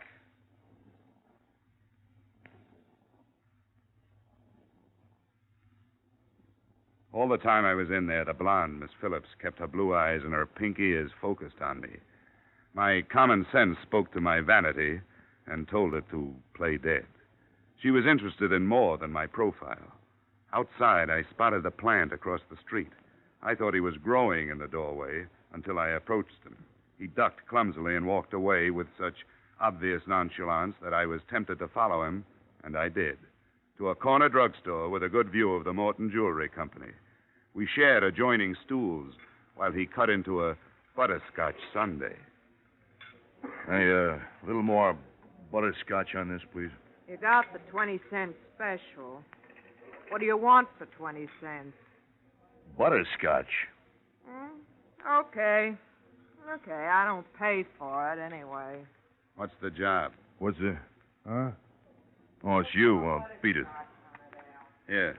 We're both in the same racket. Oh, insurance? Are you working on the Arcadia job, too? No. What's the Arcadia job? What are you working on? A railroad hijack. What's the Arcadia job? Oh, Ben Sanchez is my name. How do you do, Dollar? How do you do? Yeah, I'm working independent. I don't take divorce cases. In 2 months, I haven't had a decent job. But I got myself a little old idea. You see, 3 months ago, a wholesale jewelry house was pried open, see? And $250,000 worth of uncut stuff disappeared. And so far, none of it has showed up anywhere. And somebody will pay a lot of money if it's found, especially an outfit called the Erie Mutual Fidelity. What's Morton's edge on it? Well, I could be wrong, but I seen that guy operate for a number of years. Here's the butterscotch. Yeah. Oh, thanks. It's a little jewelry store stuck off in a forgotten part of the city, you know, buys watches for $10 and sells them for $12. Well, lots of guys do that. Yeah, but they don't own a little old $85,000 house in the Longacre section with 2 new cars in the garage. And you think Morton has the Arcadia jewels? I think he's been a fence for a long time. There hasn't been nothing good defense since the Arcadia job. He has a record? He has. Say, what'd they steal of his from a railroad car? Just some jeweler's rouge, that's all. Oh? Gee, maybe I'm wasting my time. Well, I hope you... Pardon me. The blonde came out of the jewelry store with a coat and hat on and climbed in an automobile parked down the street. I made for my You Drive It model and followed her. At 8 cents a mile, I was out about $1.25 before she shut off a key and coasted into a curb. I went past her around the block, parked the car, and sauntered back to the house she had entered. It was just a house, nothing special, a few more bricks, maybe, flagstones instead of cement for a walk. That was all. I stood looking straight at the house when it turned out I should have been looking straight behind me. Why don't you kind of put your hands behind your neck? That's it. You won't need this heater. Seems to me I've heard that voice before, and it was just as unpleasant. Now, why don't you kind of walk into the house?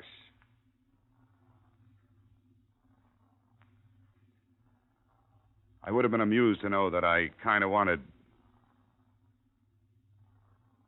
Sorry. He would have been amused to know that I kind of wanted to get into that house as much as he kind of wanted me to.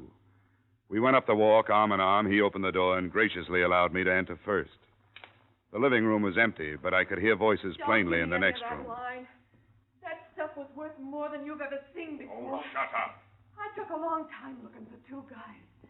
Oh, what a lousy couple of chiselers I got stuck with. Hey, it's me, Trench. There's I got nobody a you can visitor. trust in this world. Hey, it's me.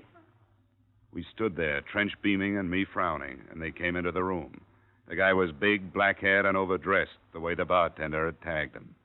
It was Jake Samuels, all right, and hanging on his elbow, giving him a hot ear, was the jeweler's dame. Samuels wasn't in too good a frame of mind. I'll blast it all over town.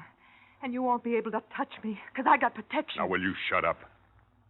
I got to talk with a friend. Johnny Dollar, Jake. Yes. Welcome to my house.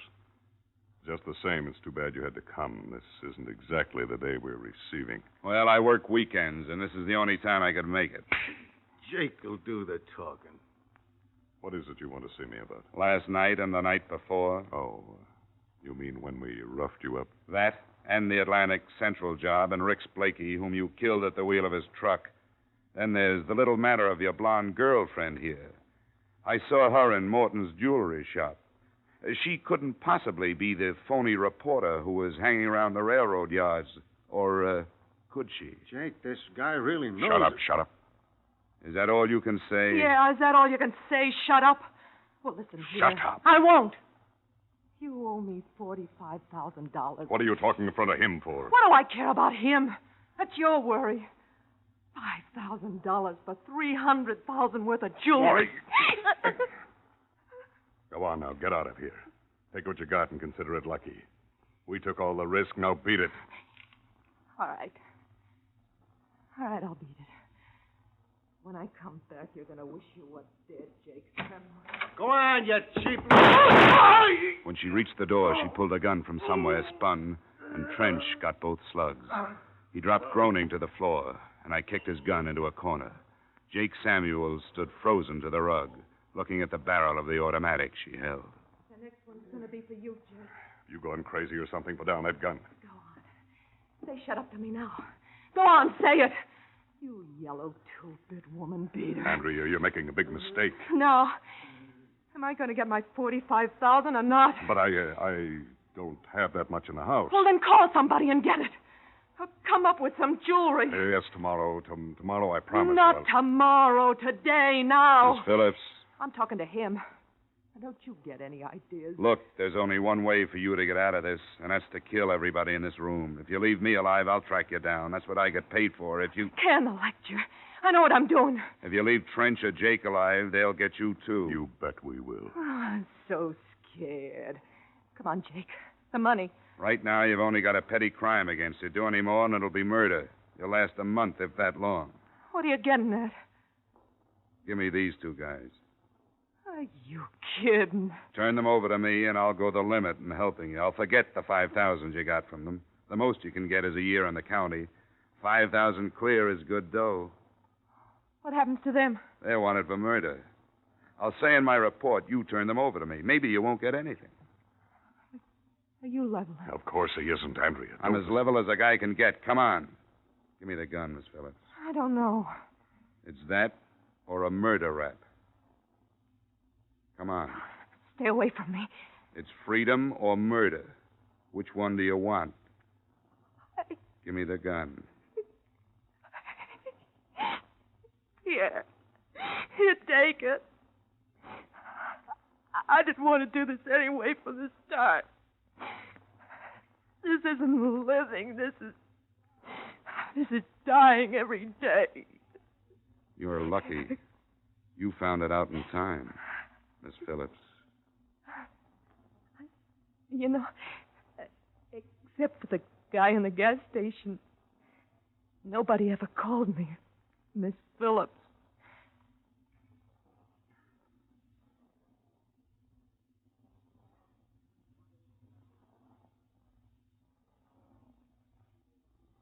And that, Polden, is the way it all wound up. I called the police, and they took things in hand.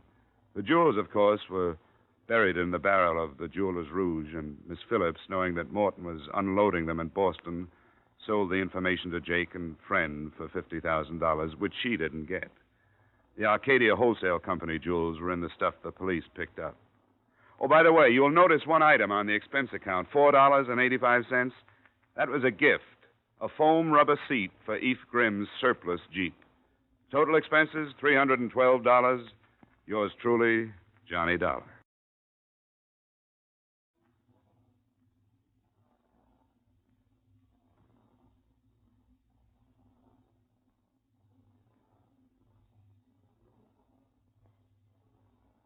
Yours truly, Johnny Dollar, stars Edmund O'Brien in the title role and was written by E. Jack Newman and John Michael Hayes with music composed and conducted by Leith Stevens. Edmund O'Brien can currently be seen starring in the Harry M. Popkin United Artists production, D.O.A. Featured in our cast were Ted DeCorsia, Pat McGeehan, Harold Durenforth, John Daner, Bill Boucher, Gene Bates, and Clayton Post. Yours truly, Johnny Dollar, is produced and directed by Jaime Del Valle. Join us again next week at this same time when, from Hollywood, Edmund O'Brien returns in another transcribed adventure of... Yours truly, Johnny Dollar.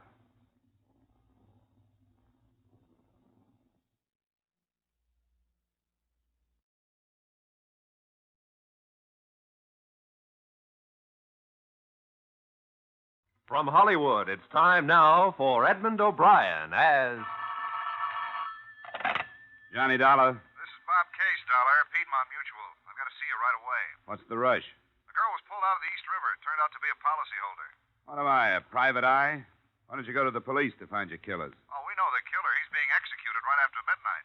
What we want to know about is the victim.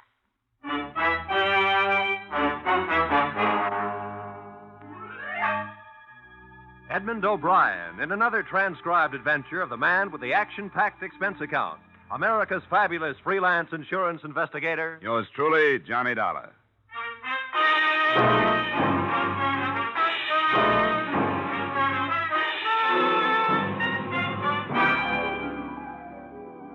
Expense account submitted by Special Investigator Johnny Dollar to Home Office Piedmont Mutual Life Insurance Company, Hartford, Connecticut. The following is an accounting of expenditures during my search for the beneficiary of policyholder Pearl Carassa. Expense account, item 1, $4.50, mileage, Hartford to Sing Sing Prison, last place of residence of the girl's convicted murderer, Marty Pruitt. He was sitting in his cell playing solitaire. Hey, what time is it? About 11, Marty. An hour more. How much you say the policy was for? $5,000. 5,000. That's funny. Just what I got paid for the job. Who'd she leave it to, the old lady? Yeah. Yeah, I knew she would. You know where I can find the beneficiary? Beneficiary? You didn't know the beneficiary, did you? Never had the pleasure. If you'd known her, you wouldn't be looking for her. Mrs. Carassa's virtues are none of my business, Marty. The company is $5,000, and I've got to help them get rid of it. What good are you doing yourself by not telling me where she is, if you know? What time is it now? A little after 11. Boy, did that money look good. You know all the things you can do with $5,000? This girl back home. I was going to get married. Nah. I wasn't going to get married. I'd have put it in roulette like all them other times. You never did say who hired you. No, that's right. I never did. Marty, I know you've been through this before, but you got to admit it's a good point. You're going to die, and the real murderer is getting off free. Does that make sense to you? What's your business, mister? Insurance. Stick to it. I think I will. You know what I'd do if I was you? I'd take that $5,000 and put it in flowers. Thanks, anyway. Hey, Dollar, let me give you some last-minute advice. Leave it alone. It's the most unnatural mess you ever got yourself into in all your life.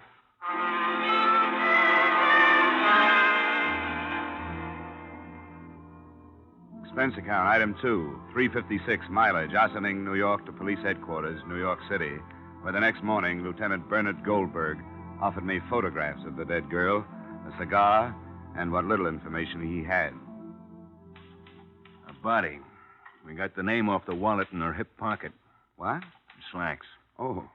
A patrolman down at the docks picked up Marty Pruitt right at the scene. The trial was cut and dried. But it's funny about these guys. Yeah. It's crazy loyalty to somebody who maybe wouldn't think twice about slitting his own. Yeah? 2 M's in remit. Dollar. 2 M's in remit. No. No. Thanks, Lieutenant. You don't have any idea where I can start looking for the mother. Most I can do for you is to give you the girl's last known address. But we've been over the ground 100 times. It's a rooming house. Nice but stupid old couple that don't know nothing. This Seattle address on the policy. 1941. Then San Diego, then to Cairo, maybe. Who can know? But we're still working on it. Hey, Lieutenant, how do you spell parasitical? Dollar. Parasitical. Tell him to look it up. Look it up, Sergeant. What am I, a Webster?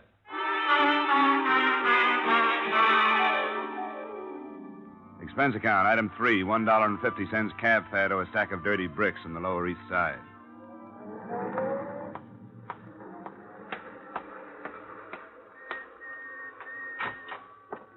Well, you have no business being up here in the first place, and especially with your husband in that condition.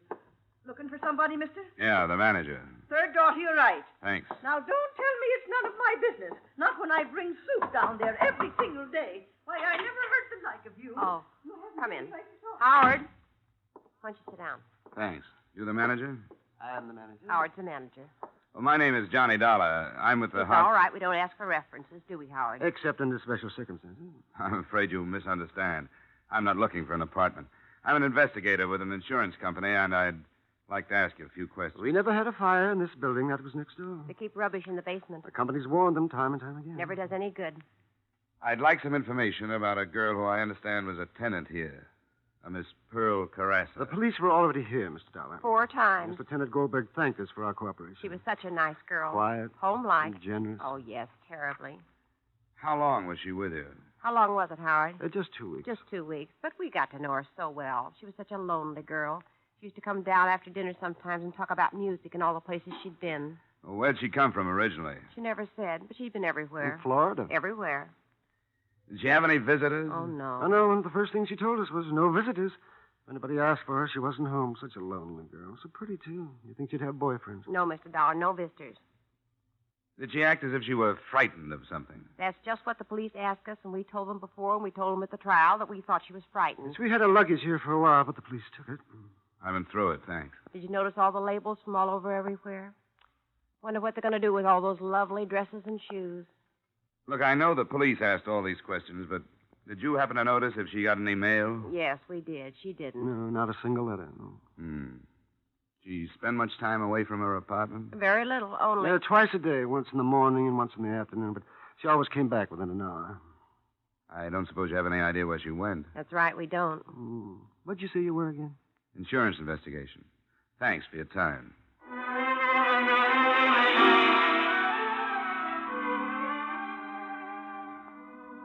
Expense account item 4, $50 in cab fares. It took me the rest of that day and half of the next visiting neighborhood postal substations.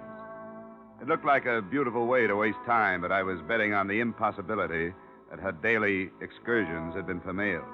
This kind of foot padding taught me very little other than the fact that there are a good number of substations in any given half-hour area. The second afternoon, I dragged into a fruit store which advertised Postal Station 324 along with a special on honeydew melon. I walked up to the little cage. Anything for Carassa today? Who? Carassa, general delivery. Just a minute. Grant? Carassa. C-A-R-R-A-S-A. Carassa. Just a minute. Yes, here we are. 3 cents postage due, Las Vegas, Nevada. I looked at the envelope. Pearl Carassa, all right. It had been forwarded from Las Vegas 3 days before. I said something to myself about hard work, patience, and fool's luck, then headed for a phone.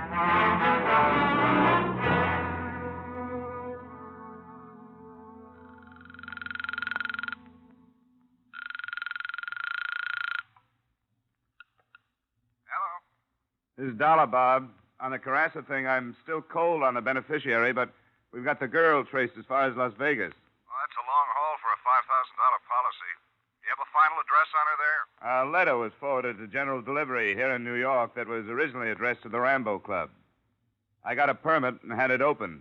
It's nothing but a dressmaker's bill. I guess the Las Vegas Postal Authority sent it on. That's all I got. You want me to follow it up? Nothing else we can do. You hereby have authorization. Get going.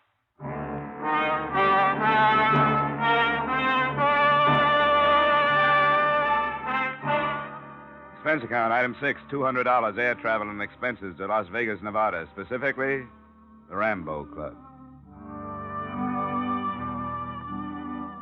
It's always the same when I hit Las Vegas. I expect to find tuxedos and evening gowns playing the games, but I never do. A bootblack comes in off the street with the last quarter he made and plunks it down on 21. A grandmother with a California pension. A red-headed kid with Oscar's Super Service tattooed on his overalls. I always ask myself, where's all the big money? The answer is they're getting rid of it in the back rooms.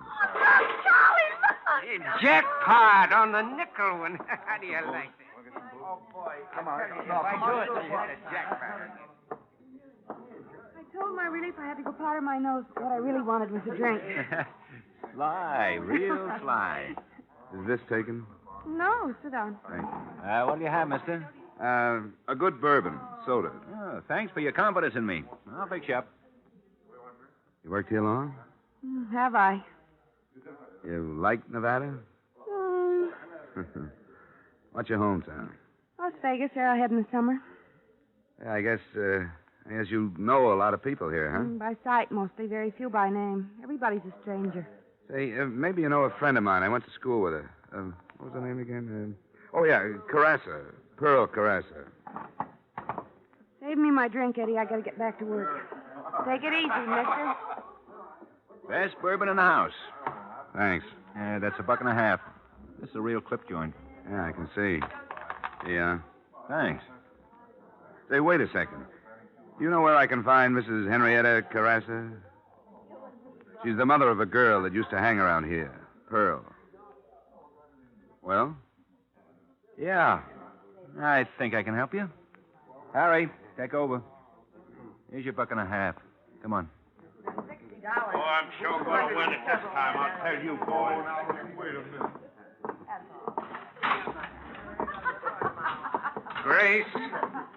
Grace, will you quit?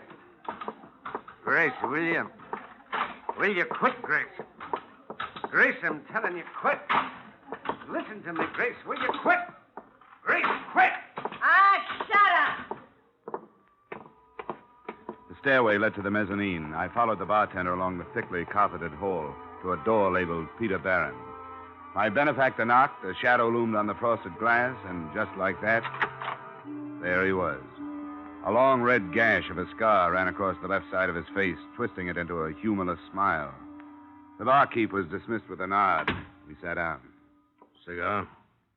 Thanks, no. What can I do for you? I'm looking for a Mrs. Henrietta Carassa. Why? I got business with her. What kind of business? Insurance? She don't need no insurance. Where can I find her? She don't need no insurance. Well, thanks, anyhow. Sit down. What for? You see this mark across my face? You know how I got this? Asking foolish questions and not giving the right answers. Suppose you tell me what you want with Mrs. Henrietta Carassa. I'll tell Mrs. Carassa you were interested. Oh, look. This is no way to talk to me. Now, I got a lot of respect for your business ethics and all that, but you know how it is sometimes. Now, come on, Mr. Insurance. What do you want with Mrs. Carassa? Are you a pretty good shot with that thing? 38's are my specialty. In that case, I've got a check. What kind of a check? A $5,000 kind of a check. From whom? A daughter. Pearl? Pearl. She left her mother $5,000. How did you trace Pearl to Las Vegas? Never mind. You know what you look like to me? You look like a city official. It's the pinstripe. Now, how do I find Mrs. Carassa? It's very simple. Mike, this is Mr.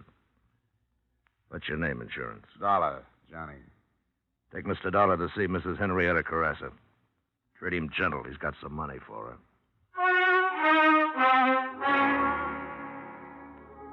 The place looked and sounded the same on the way out, but something was different.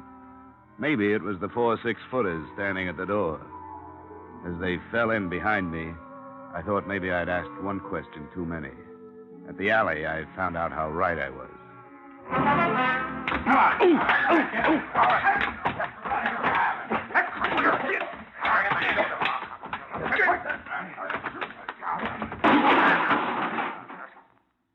Phew.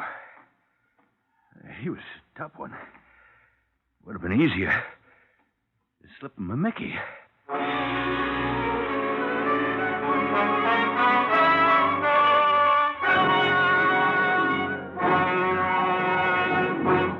In just a moment, we will return to the second act of yours truly, Johnny Dollar. But first, you hear them all on CBS, and some of the funniest parts of that all comes from the bird brain of a woman, Miss Gracie Allen of Burns & Allen. Top troopers on the American stage for years, top radio stars after that. George and Gracie are now playing a big part in CBS's great Wednesday night lineup. Bing Crosby, Groucho Marx, George and Gracie, and Dr. Christian.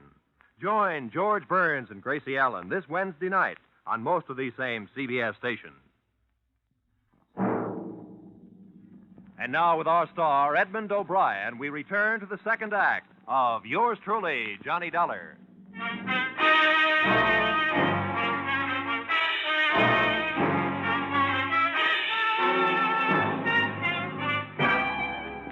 There was a lot more to this case than a $5,000 insurance payoff. I'd sensed that from the beginning. A hired killer with a still unknown employer had searched out the girl in her New York hideaway and done a thorough, if not profitable, job. His warnings, which a man of my profession is bound to ignore, were beginning to materialize. As I woke up, I could hear voices. Could have brought another wallet with him and left it at the hotel. They took him in the alley and Joe and Harry. Oh, wait a minute. With it. Wait a minute. I think he's waking up. Hold his head. Okay. Hey, you ought to get a doctor for him, maybe. Nah, doctor. He looks terrible. Dollar. Dollar, can you hear me? Dollar. Huh? Where you from? Yeah, what's this insurance stuff? Who you really working for? Is it the New York Police Department? Where did you get these cards in your wallet? Come on, Dollar. Answer me, Dollar. Give me some water. Get him some water. Hey, get some water, Joe. Now, sit up. Come on, sit up. Here, I'll help you. There. All right, now what's the idea? That's what we'd like to know. Where do you know Pearl Carassa from? Oh, that name. Come on. I'm looking for her mother. What do you want with her mother? She left an insurance policy. Girl, $5,000. Hey, here's the water. Thanks. Who are you? Pete Barron. Oh, yeah. Yeah, the face is familiar. You mustn't be bitter, Dollar. Why? Why questions? Look, I'm just a working man. It's so simple. There's a company in Hartford, an insurance company. They sold a policy. The girl aboard it is dead. Policy is for $5,000. The money goes to her mother. All I want to know is, where is mother? No kidding. Are you really an insurance man? No kidding. Well, why didn't you say so? Why didn't you come right out with it? Why do you go sneaking into bars asking funny questions? Mister, do you know a Mrs. Henrietta Carassa? Here in Las Vegas? Here in Las Vegas. I tell you what I'll do. I'll look it up for you. Thanks.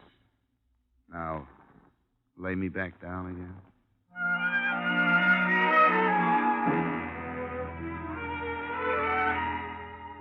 Expense account, item 7. $20, doctor bills. Nothing serious, but I couldn't go out in the street looking like that. I stayed in my hotel room for 2 days until the swelling went down. On the third morning, I had a visitor. It was the girl who gave me the brush off in Rambo's bar. She had an overnight bag with her. There was a label, Bloomington, Indiana. You're in trouble, you know that? 3 days ago, that information would have done me some good. I mean, real trouble. You don't think Pete Barron let you out of there because he believed your story. No more than you think you weren't followed here. I know. She'd never come here. But Pearl, get a message to her, will you? Tell her never to show up here again. She won't. What do you mean she won't? She's dead. I got to her. Do you know why? I gotta get out of here. Wait a minute. Why did Pete Barron hire Pruitt to kill her? Let go. I gotta get out of here. He came up here for a purpose. Yeah, but I didn't know she was dead. You're going to let him get away with it? It's narcotics. The gambling place is up front. They fly it up from Mexico at night and get out by morning. Pearl found out about it, and that's why they did it. Does Barron know Pearl told you all this? I don't think so, but I'm not taking any chances. I got a bus ticket. It leaves from across the street. I only got a minute. Good luck, honey. After she left, I went to the window and watched her leave the hotel and cross the street. A nice girl, I thought. And I wondered how she got mixed up with Barron's crowd. The bus door opened, and she put one foot on the step. She crumpled to the sidewalk. The little overnight bag tumbled into the gutter. I got downstairs just ahead of the deputy sheriff, just after the bus had left. The people were still standing around. She was a nice kid. You knew her? Not for long. Did you see this happen? Yeah. Step over here for a second, will you, please?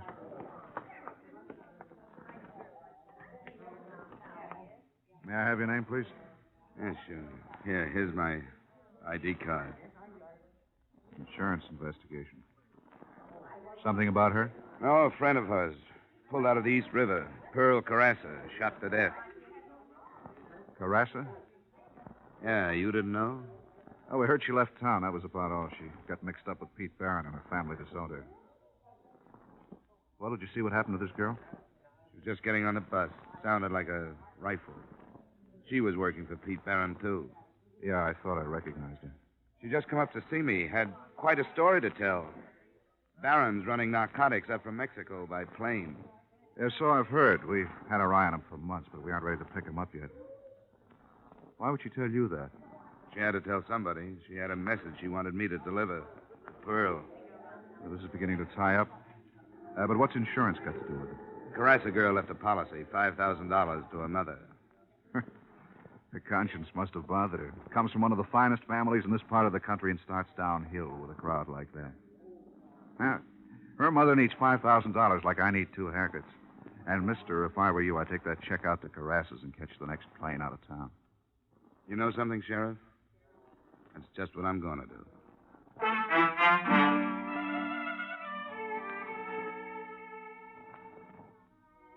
And that's just what I tried to do. Expense account item 8, 50 cents cab fare to the Carassa estate on Juniper Drive. They should have charged admission. There was an ivied stone wall running all around it, and a mile drive through a cactus rock garden to the mansion. I felt a little like a grocery boy delivering a check for a measly $5,000. I was met at the door by a butler in a business suit and was toured around an indoor swimming pool and potted palms to the library. Buried in a large leather chair, reading a 25-cent version of How to Be Your Own Gardener, was the man of the house. I was introduced and left alone with him. Insurance? Investigation. How long since you've heard from your daughter? Oh, such a long time, such a long time. Is she in more trouble? She's dead, Mr. Carassa. Dead? Pearl dead? Can't be. What happened? She was killed. An accident? No, it wasn't. Not an accident. Someone hired a killer. Oh. It's my fault. I knew, and I did nothing. Gregory, I've been looking all over for you. Have you watered the palms today? No. You didn't water the palms. Now, Gregory, the leaves will get all yellow and fall all over the floor, and it'll take simply minutes to clean up the mess around the pool. And I told you specifically that the music club had changed from Wednesday to Monday, and Monday is tonight. This is a man from the insurance company. How do you do? Now, Gregory, please do this one thing for me. You know how much I have to do. Henrietta. It's Pearl. I told you never to speak that name in my presence. She's dead. Dead? She was murdered, Mrs. Carassa, in New York. I'm not sorry. Maybe I should be, but I'm not. Not in the least. She's never done anything but bring shame to me and to her father. She brought these awful people to the house. To this house, mind you. Humiliating me in front of my friends. She even wanted to marry one of them. Henrietta, please, not now, Henrietta. I'm not adept at putting on false grief like you are, Gregory. She was no good. When she brought this man in, I told her right there and then, you're not my daughter. Go to the people that you fit in with. Well, this is the way it had to end. I'm going upstairs. Mrs. Carassa, just one thing more. If you'll sign this paper, my job will be over. I have a check for you. A check? What kind of a check? She left you $5,000. Me? She left me $5,000? I remember. The policy she took out in high school. She never canceled it, even when you sent her away. I don't want it. I don't want it. Tell me, do you know who killed my daughter? Well, the man that did the actual killing has already been executed in New York State. The man who hired him, it's only a suspicion I'd rather not say. Baron. What about this check? I don't think she wants the money. You can tell your company that. Look, Mr. Carassa, I've come a long way. I'll leave it here. You can sign the form and mail it. Would you mind calling me a cab? Expense account item 9, 50 cents cab fare. Just as we pulled out of the driveway, somebody else pulled in. I don't know if he saw me, but I saw him. It was Pete Barron. Are you sure, Dollar? Positive. Sheriff, I woke up looking at that face. What would Barron be doing at Carassa's place? Could be a connection you didn't know about. Yeah, this could be the tie-up we've been looking for. Somebody who supplied the dough. It's a big operation. I'm sure Barron didn't have enough dough to start it. Well, what are we waiting for?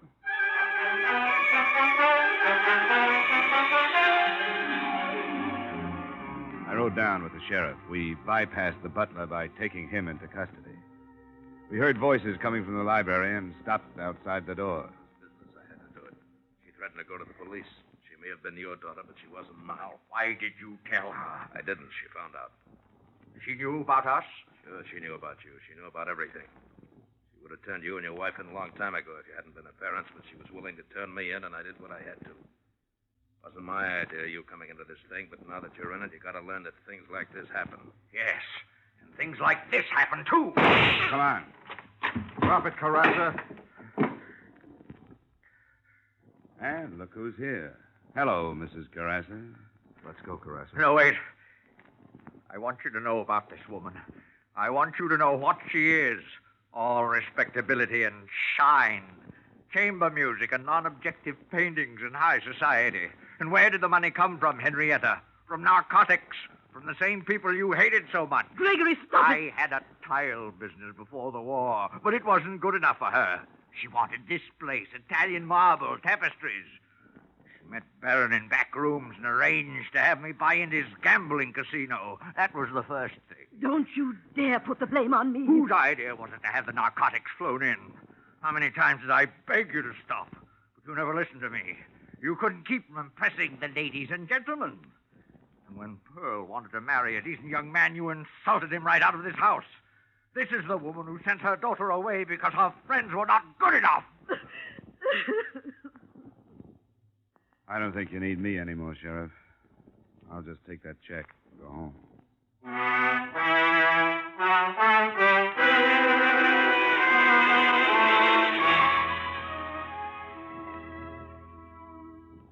Expense account, item 10, $200. Transportation back to Hartford. I don't know what you can do with the check. If it were up to me, well, I'd use it to clean up the respectable slums. But that's not my problem. Expense account total, $712.55. Yours truly, Johnny Dollar.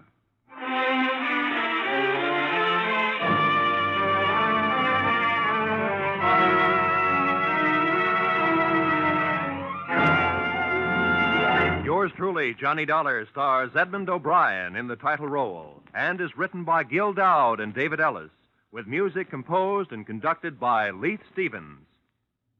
Edmund O'Brien can currently be seen starring in the Harry M. Popkin United Artists production, D.O.A. Featured in our cast were Hy Averback, Joseph Kearns, Bill Johnstone, Bill Conrad, Martha Wentworth, Sarah Selby, Howard McNair, and Virginia Gregg. Yours truly, Johnny Dollar, is produced and directed by Jaime Del Valle.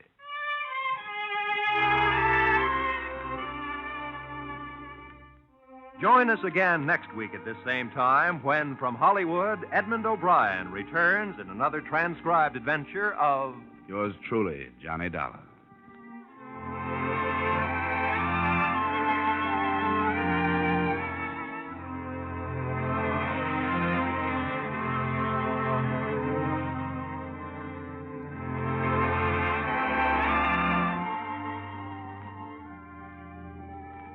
There is no more pitiful sound in the world than that of a hungry child. And it's a sound which can be easily heard in Europe and Israel, Korea, and the islands to the east. You can do much to help alleviate this condition through your continued purchases of care packages. Help banish the sound of hunger through your donations of care packages now.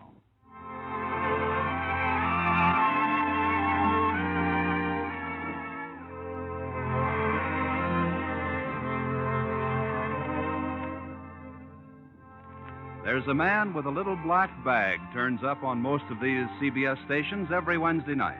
And out of it comes some of the most light-hearted and most moving stories on the air.